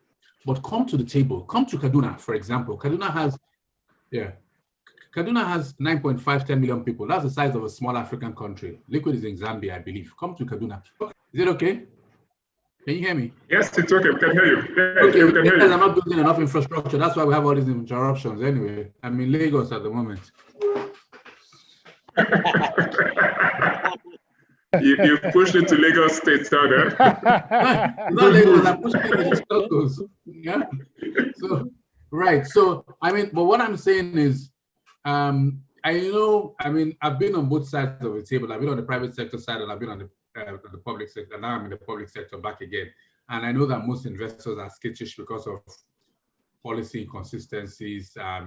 They don't really understand government, but government is like, to them, it's like a black box. We don't understand what goes in there. It's not as most of, in the last 2-3 years, and in particular in the last 2-3 months, I think you'll get a different attitude if you try to engage government, especially at subnational levels. Okay, I'm sure there are different flavors of collaboration. My first exposure was in Sweden, that the Swedish government itself had a dark fiber company. There are different flavors, okay? And it's like when we started 19 years ago with the GSM, some people stayed out and said Nigeria is a bit too difficult to deal with. We know who those are. Some people engaged and they made tons of money now. So take a second look at it and engage at the state level. Thank you. Excellent. I think that's an open call to Liquid Telecom. Good advice, Gerald. And you know, in a lot of places where we work, we've found it easier to involve at state levels. And one thing about Kenya, you know, is quite nice. We have devolution in Kenya. So there are 47. There's not states. There's 47 counties. So if you find one county wants to charge very high way leaves, there are 46 others to go to. And it gives you quite a lot of, as investors, it gives a lot of competition to choose where we go and invest. And we will invest. Sorry to interrupt you. You can also, I was pointing out to somebody, you can also use the state government in of itself as an anchor customer. Yes. That's what I'm talking about. Different levels of propositions you can put on the table. Yeah, we've done exactly that in underserved states. We've gone and the first customer has been the county, underserved county. One of the first counties I invested in Kenya when I came here was in Siaya County, which is where Barack Obama is originally from. But they were very amenable to us, and they became a customer very quickly as well. So it's exactly right. I'm very much with you. You're going to mention that, so I'm coming to Kaduna next time I see you. Yeah. Brilliant. I like to have that outcome from this session. Let's make deals as well. There's a question that I would hit myself if I'm unable to ask, and that question still for Akin and Gerald. Bradley, I see you. I need to get back to you in a little bit. But there's a question for Akin and Gerald. I mean, I'm wondering, we're talking about, engagement and collaboration. I'm wondering what the level of engagement at the state level for all the different states is at the moment in terms of this whole issue around broadband infrastructure penetration. I know, Akin, for instance, your boss, sort of leads the Nigerian Governors Forum. We have only seen movement from about 4 out of 36 states. So we are talking about 10%. That's really sort of a poor showing. I'm wondering what is the reluctance? In your view, I mean, you're not holding the brief for any other states. What is the reluctance in your view for other states to take a similar step to Kaduna and Ekiti State, for instance? Yeah, sorry, I need to unmute you. And second part of that question, is there any learning or exchange of information that can happen between Ekiti State, Kaduna State, and other states to sort of shine the light in the right direction? Okay, thanks. I mean, I think the first part, even in Ekiti, coming to this decision wasn't easy. And I think Gerald... Talk us through that. I'm very curious, honest. Talk us through that. So for example, the guys in the Ministry of Lands were the ones who administered the right-of-way charge, right? And the first argument is, if we got at 4,500 naira per meter, if we got this for 100 kilometers, we're losing revenue. My view on the other side of the table, which was shared by a majority of decision makers, was certainly that this revenue wasn't coming anyway, because the cost in itself was prohibitive and no one was going to fiber. And that the benefit outweighed whatever this cost is in any event. Even if the cost was coming, the benefit of getting this platform and this infrastructure running was a lot better. So again, golden egg, or is this a channel for much bigger economic activity? Luckily, the argument that this is a channel for a much broader economic activity won debate. But it was also something that we had to bring colleagues on the table to understand. So it didn't happen in one session. It probably took about 2 to get the parties in line. So I suspect that in other states, these conversations are starting to happen. Now, what is important is that the forerunners, Lagos, Ekiti, Kaduna, Katsina, Plateau, and Imo, must now show value to the other states. What I suspect is many states are watching and waiting and are trying to see, look, what is the real benefit here? Now, there are some states where commercially they might not take the decision early. I don't hold brief for my former employers in Lagos, but Lagos has significant connectivity already, right? So, I mean, the pressure to drop these charges might not be as apparent until, of course, we start to see a migration of businesses from Lagos to some of the states who are taking the lead here. So ultimately, I think what convinces people is the result, is some sense that an outcome from this exercise is starting to happen. So my belief is that states like Ekiti, states like Kaduna, states like Imo will now support this policy proclamation with some of the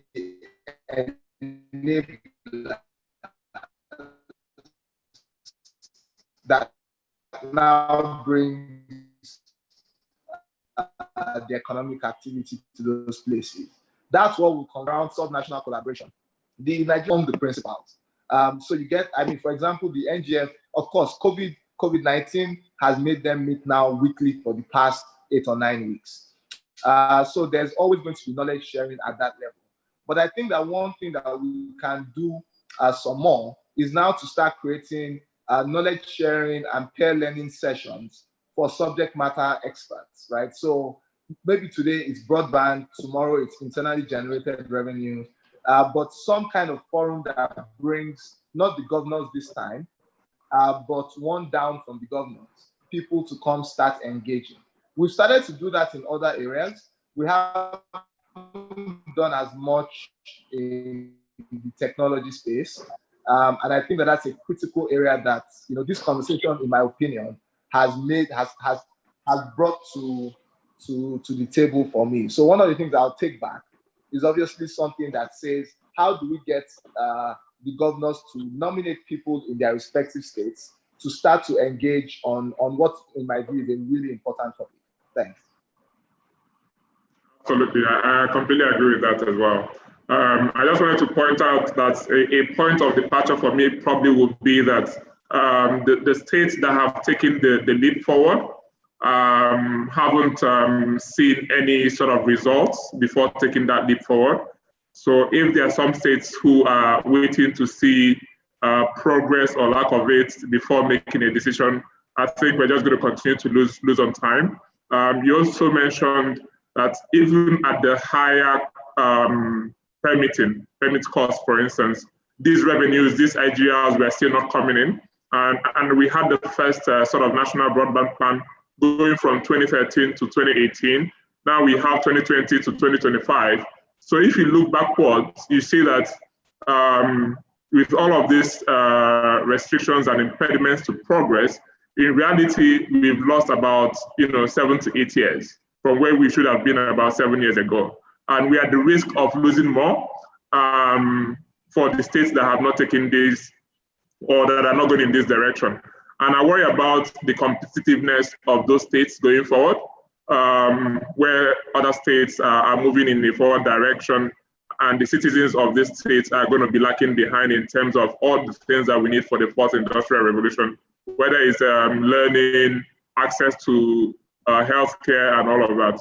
I think you wanted to say something. I'll just give you a minute, and then I'll go to another question. Go ahead. Okay, so just very quickly, I mean, I think, one of the things about not wasting a crisis is that states have significant revenue shortfalls today. And those revenue shortfalls will force governments to think about being enablers a lot better. So states are not in a position where they can, can almost decree to businesses. So this is a competition, this is a beauty pageant. And I believe very strongly that in the next few months, we are going to see a lot more states jump on this bandwagon. And especially if one of the 4 or 5 states makes one big announcement, every other person is going to jump on the bandwagon. So I'm fairly confident that by the end of this year, from a right-of-way perspective, many of the states are going to have adjusted. Last point I'll make is there are also regional conversations being had, where, for example, in the Southwest Governors Forum are starting to have a conversation about how do we do this across the Southwest. So Ondo should do the same thing, Osun should do the same thing, so that if you are dropping stuff across the state, so the collaboration starts to help the state. So it's something that perhaps you can also take back to the South-South and Southeast governments as an opportunity to see some regional integration and growth. Thanks.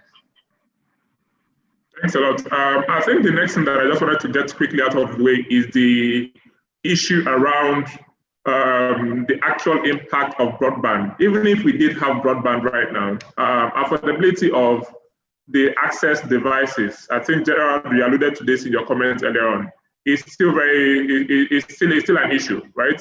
I was listening to, I think it was Leo Staneke of Xenos Technologies giving an interview where he was talking about the fact that JAM, for instance, has mandated that. So JAM is like similar to entrance exams into universities. So JAM has recently mandated, I think about 2 years ago or last year or something, I'm not sure now, mandated that all exams will be computer-based tests, right? Now, majority of the schools around the country, some of them have never seen a computer before. They've never had a smartphone device before. They have never had access to the internet. So I really worry about, policies that are not in some kind of consonance with the realities on ground. So let me, this is going to be a round-robin question, but I'll start first of all with Bradley. What do you think, in your perspective, can be done to sort of improve affordability of devices on the continent of Africa, so that more Africans, as many Africans as possible, would have access to affordable, high-speed internet connection?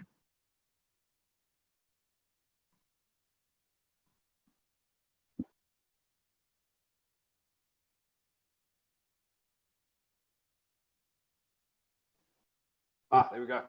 Great. Thanks so much. So yeah, in terms of affordability of devices, the pricing is absolutely reducing. We're seeing devices like the KaiOS LTE devices coming into the market at around the $20 mark. We're seeing some 3G devices now coming into the market at kind of the sub $15 mark. So prices are definitely reducing. I think the one thing that governments can do in Africa is to reduce their import taxes on devices. There are still many countries on the continent that are charging exorbitant import taxes on electronic goods, mobile phones being one of them, tablets, PCs, etc., etc. But the mobile phone is obviously the most important one from an economic development perspective, from my view. Then I wanted to, if I can, just speak about two other comments as well. Steve mentioned community networks earlier. We're working with a company in Mexico called Rhizomatica. I'm sure Steve knows the business, and Peter Bloom, who's the founder and the CEO. But they're a community network in Mexico. The Mexican government allowed private businesses to use licensed spectrum in rural areas where the mobile operators were not using it. So, for example, in Nigeria, if we go to Kaduna or Kano or Port Harcourt or outside the kind of main areas, if an operator is not working in an area and not providing services, what they have said is that a community network can use that spectrum free of charge, as long as the network itself does not make a profit and it's a community-run network. So we're working with one of them in Mexico. I do think that there's an opportunity and the ability for that model to work in Africa. We certainly have been looking at these kind of examples for a number of years now, and governments just don't seem to be kind of making that offer available, probably because of lobbying from the large mobile operators. So that is one model that we could potentially look at, which would reduce the cost of the end user kind of data kind of price to consumers. The second thing that I'd also like to mention from a wireless and mobile network perspective is population movements do occur. We've seen this in Nigeria, we've seen it in Ghana, we've seen it in Senegal, we're seeing it now in DRC, Cameroon, and certain places in Tanzania, where you put down a mobile network, you put up the tower, you start connecting individuals, and over the following months when the network goes live, you see an increase in population in these areas, where people will actually move from further away so that they can be in an area where there is signal. So that is also something to consider. Oh, sorry, Steve, I'm just seeing your notes. I didn't realize you were a board member of Rhizomaticus. So yeah, it's, I definitely think there are opportunities that can be taken advantage of, specifically in the community network space, and then also looking at population movements as well when you build wireless networks.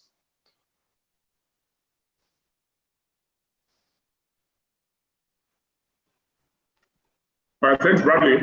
I think if in the absence, okay, see, Steve, you have a comment. We'll take that comment very quickly, and then we go to questions from the audience. Ben, did you want to say something as well?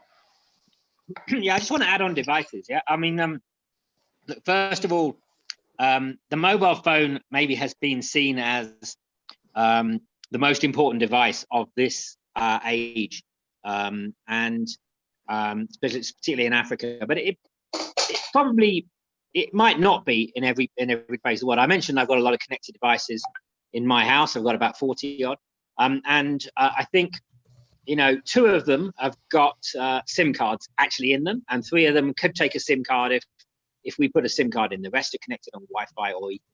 So it isn't the be all and end all of devices. It is a good way of having a combined tool that does voice and applications at the same time. But yeah, as Buddy says, the prices are coming down. Kaios, these other, you know, bringing these things down. But you know, this is not a new problem. I'm not. I'm a little bit getting senior. You might see from my age here, my grey hair. You know, I've been around a while, and I grew up in UK.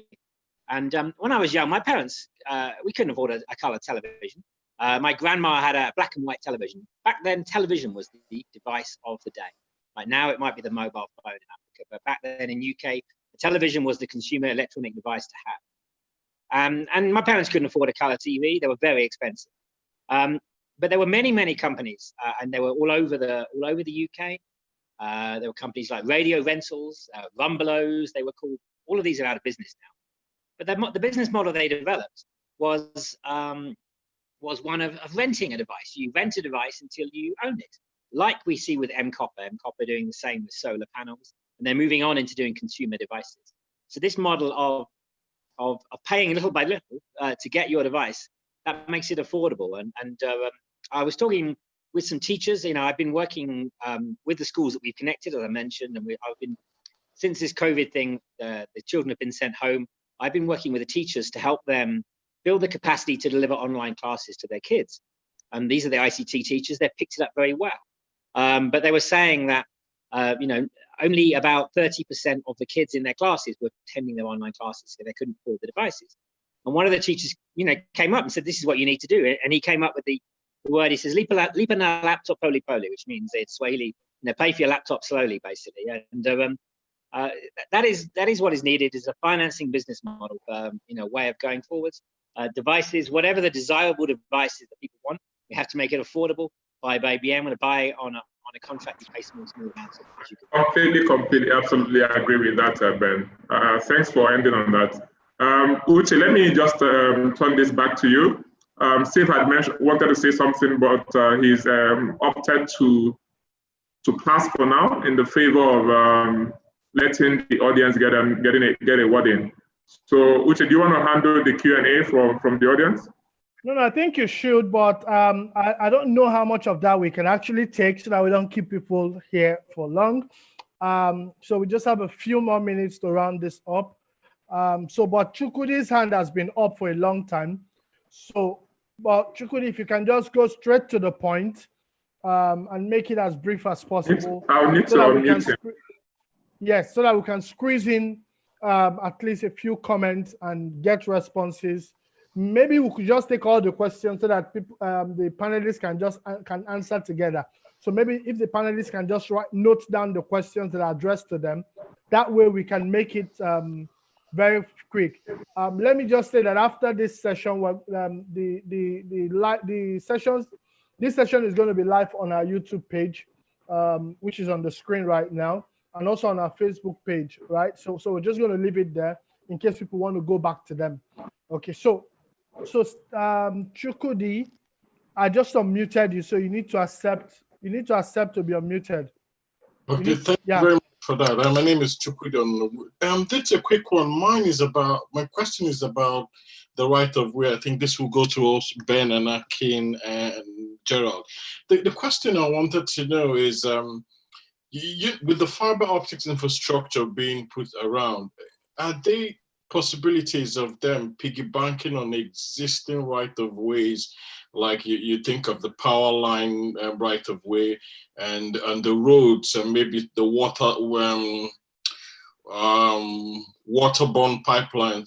Are there possibilities that they can piggyback on that? I know Gerald did mention about the road one, but that's the question. Is it a possibility whereby they could share maintenance? And because people do respect existing right of ways, so we don't have too many new right of ways and then start having loads of sterile ground. So I just wanted to know what possibilities that exist. Thank you, Chukwudi. Thank you, Chukwudi. Let me something similar like what the Nitel used to have, the old Nitel ducts, right? That's what you're saying. So Brian, I just unmuted you. You need to accept so you can ask your question. Okay, thank you very much. So my question was just going back to the topic of today's discussion, which is about scaling broadband infrastructure. And now with specific reference to the providers of broadband. And characteristically, as you go across the continent, you'll find that it's either small ISPs that are taking broadband to the masses, or the market is dominated by a couple of mobile operators or more, but mainly by mobile operators who are the ones who have provided pervasive coverage, but their data bundle prices are extremely high. So what's the middle ground? What can we do to address the challenge of promoting, encouraging, stimulating private investment, supporting the growth of smaller ISPs to go larger, creating an environment maybe for more mergers and acquisitions so that the smaller ones can become a little bit bigger, have a little bit more muscle, have a bit better reach, and also look at seeing the emergence of more community networks, more municipality networks, more cooperative community networks, such as what Steve alluded to. Thank you. Thank you, Brian. So I don't know who wants to take the questions. I don't think we have any other questions. So I think this will be enough. Okay, Ben. Ben wants to take this. So Ben, you're muted, so accept. Okay, thanks. Yeah, I just back to the question about sharing right of ways with water utilities, electricity. We don't find that they're conducive people to share rights of way with. And we find that most damage to our infrastructure is done by, water companies. A lot of electricity infrastructure exists and poles, but they don't necessarily do the correct maintenance. So the maintenance procedures that are done by those utilities in the countries where we operate are generally not of a level of diligence that we would want to share a right of way with. Only people we have shared rights of way with is high voltage power line operators. So we've done very successful partnerships with OPGW fiber, which runs on top of high voltage grid power lines. Generally, when there's 220,000 volts on there, they normally have a reason to maintain it and fix it, and you don't have interference. So we think that they're good partners to partner with on those wayleaves. But yeah, to Brian's question, that we really, a big driver for us, we would like to, we are working on, and I'm working on specifically exactly how we support ISPs, and beyond just selling them bandwidth and treating them as a customer bandwidth. So we're looking at how do we leverage our scale to be able to buy the equipment that they need. We are talking to various people about leveraging financing and mutual partners that we obviously know together on that. But we're looking at other things, training material. How do we train micro ISPs to become a small town ISPs and become those community networks? We're really looking at a whole manner of things where we can support them to grow, because we need ISPs to grow. We've got 3 really nice, big and growing fast ISPs in Kenya who are growing their bandwidth very, very quickly. And as I said, some of them are here. I've been waving at some of them on this call. And we're seeing them go fast, and we love that. But we'd like to see 30 ISPs in Kenya growing like that. We'd like to see, we really want to use our infrastructure. We want to see more. So our aim is to try and enable more. And that means, even if that means helping with regulators to open up and make the barrier to entry easier with licensing, these are the sorts of things we're. Awesome. Steve? Yeah, well, just to pick up on Ben's last comment, it's an issue around licensing. Generally, telecommunications regulation is focused on large national, almost monolithic operators, and there's a need to expand that the definitions that we have within telco regulation to embrace smaller operators, to produce lower overheads for them, both administrative and financial. I think if you think about the ICT ecosystem like a forest, right? Not everything is a giant tree that's been around for 200 years. In order to get new growth to grow, you need to protect them a little bit. And you don't place the same burdens on them that you would place on an MTN or Safaricom. So I think that's one thing, and also avoiding vertical markets, right? So acting to inhibit the development of vertical markets and having competition at each layer of the market. Awesome, thank you. Bradley, you wanted to respond to the questions as well? No, I'm good, but I see Gerald does also want to say something as well. Okay, Gerald.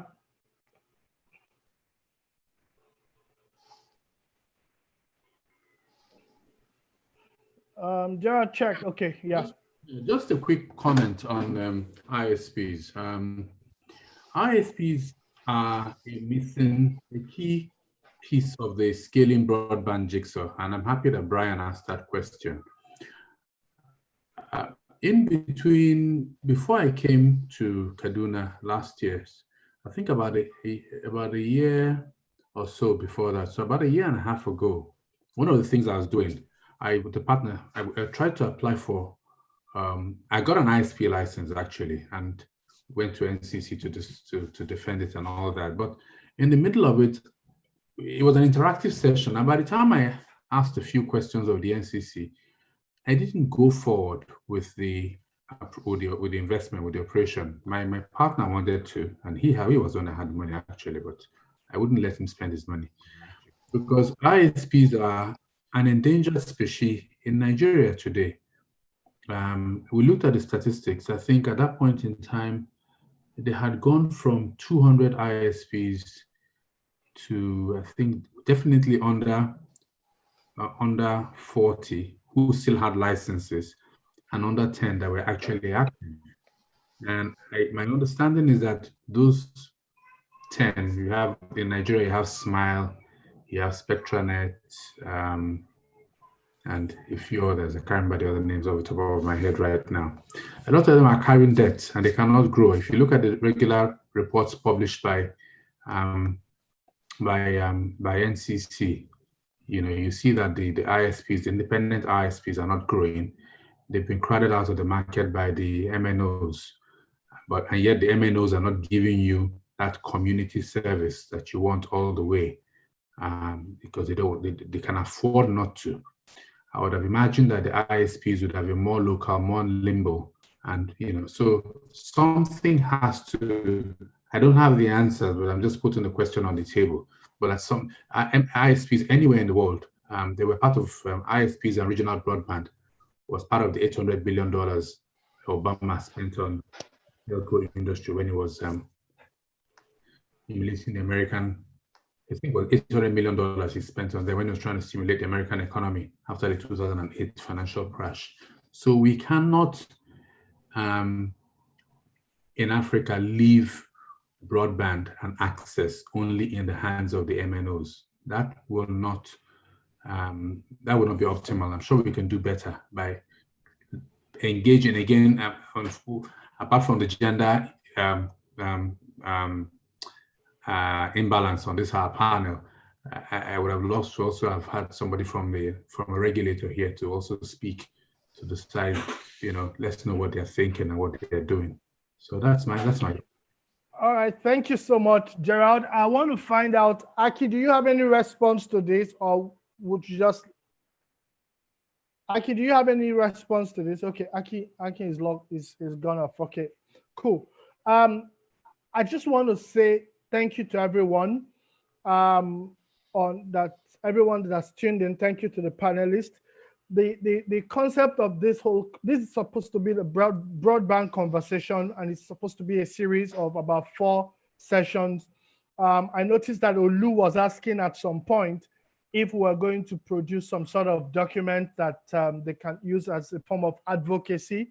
And absolutely, that's the kind of thing we want to be able to do. But we want to be able to have this conversation, because I was going to ask a question, and I was going to ask, can we truly talk about these issues if the people who are supposed to use them don't know why they need it, right? So is this kind of, can we be talking about, don't we think that perhaps we're being a bit elitist? We're acting like, you know, a couple of people that have gone ahead and we've seen ahead, and we need to piggyback to say the people who needs to use this stuff today know that they need it, because I'm thinking that if they know that they use it, they would place demand. They'll place demand on it. So how do we broaden the digital economy? And like Gerard mentioned in his closing remark, the regulators needs to be on board in the conversation. So hopefully in the next conversation, we're going to have a couple of the regulators come on, and we'll have a couple of people playing in this space to also come on. Let's talk about the digital economy still as a component of this whole broadband conversation. That's what we want to be able to do, and then take them. And that should be in the next 2 weeks. Okay, so we can then take all of that and move forward. So I like to, except you have closing remarks. Otherwise, I like to just begin to wind down the conversation at this point. So do you have closing remarks? Can I go around each of you to just give us your closing remarks? Bradley, since you're already unmuted, do you want to go first? 60 seconds. Sure, no problem at all. Thanks, Chair. Yeah, it's been a fantastic session. I've thoroughly enjoyed the conversations. There are absolutely challenges in terms of providing broadband to rural communities in Africa. Nigeria certainly has its own challenges as well. I think they've been discussed and covered well on this webinar, and look forward to the next one. And I will certainly be following it. And thank you to Steve, Ben, Gerald, and Akin for joining. I think it's been a great session. Thanks a lot. Yeah, Steve, I think you're unmuted as well. It was a privilege to be invited. Thank you. Great session. Yeah, Ben, Gerard, you're muted. Yeah, I'm muted. Yeah. You hear me? Do you hear me? Okay. Okay, Ben, yes, you're yeah, unmuted. okay. No, I just, as closing remarks, to say I've really enjoyed this conversation as well, and it's been lovely and to meet people from far away as well. And, you know, having this conversation without waiting a whole year to go to Cape Town and AfricaCom and meet people and have this conversation. I've been involved in, since we've been stuck at home the last couple of months, I've been involved in many of these webinars across Kenya.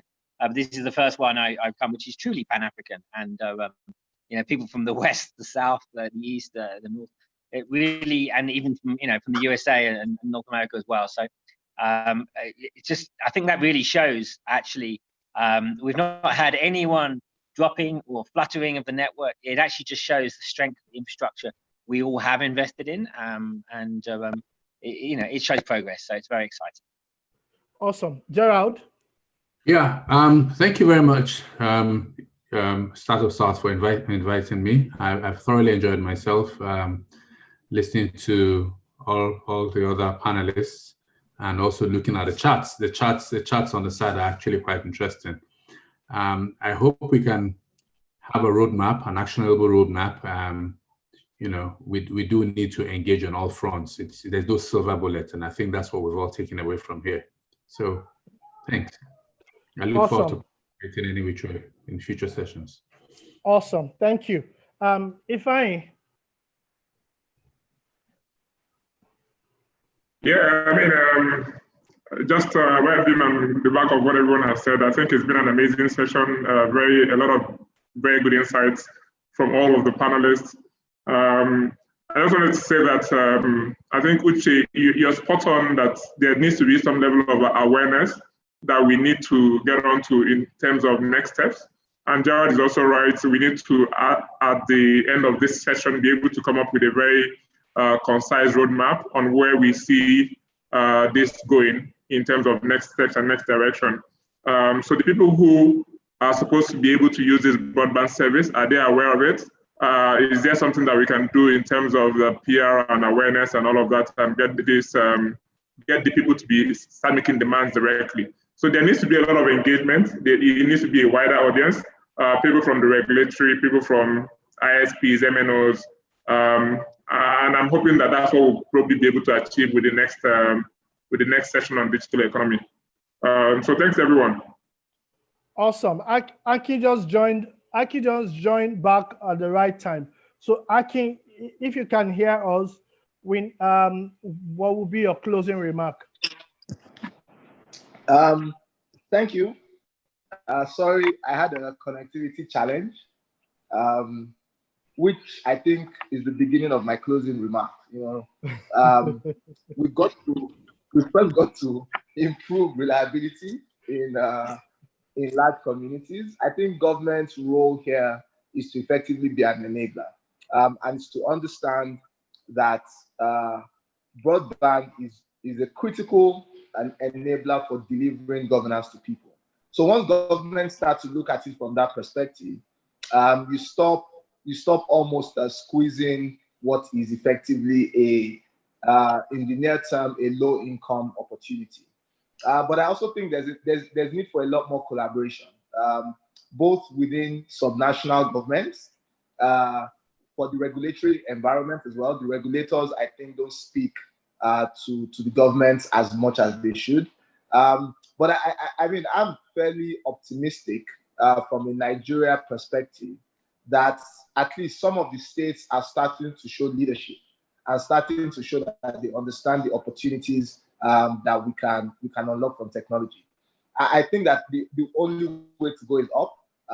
Across, at least for Nigeria's story, I expect that this wave is going to move around a lot of the states fairly quickly. And it's certainly the first time where we've seen some healthy competition or rivalry among the states. But ultimately, the fact is that the rising tide will lift all boats. So I'm fairly optimistic that this current policy potentially will see a lot more success than previous broadband policies. Thank you. Awesome. Thank you so much. And to close, I just read out something that Olu Akomu just posted in the chat.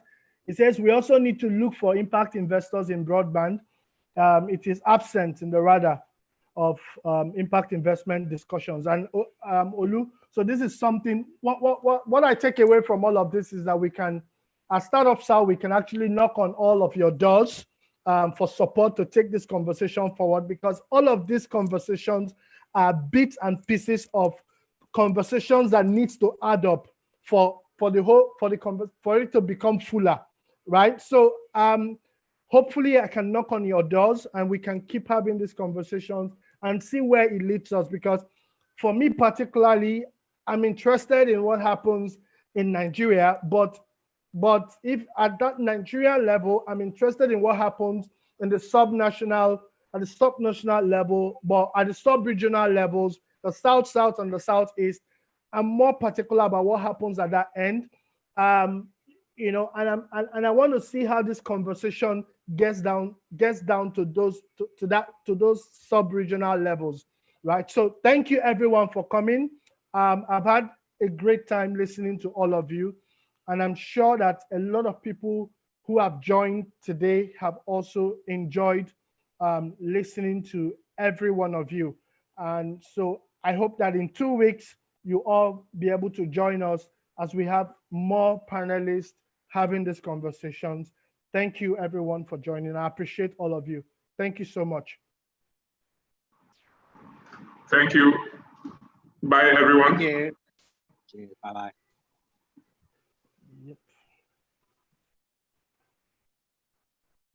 Bye, guys. Yeah. Okay.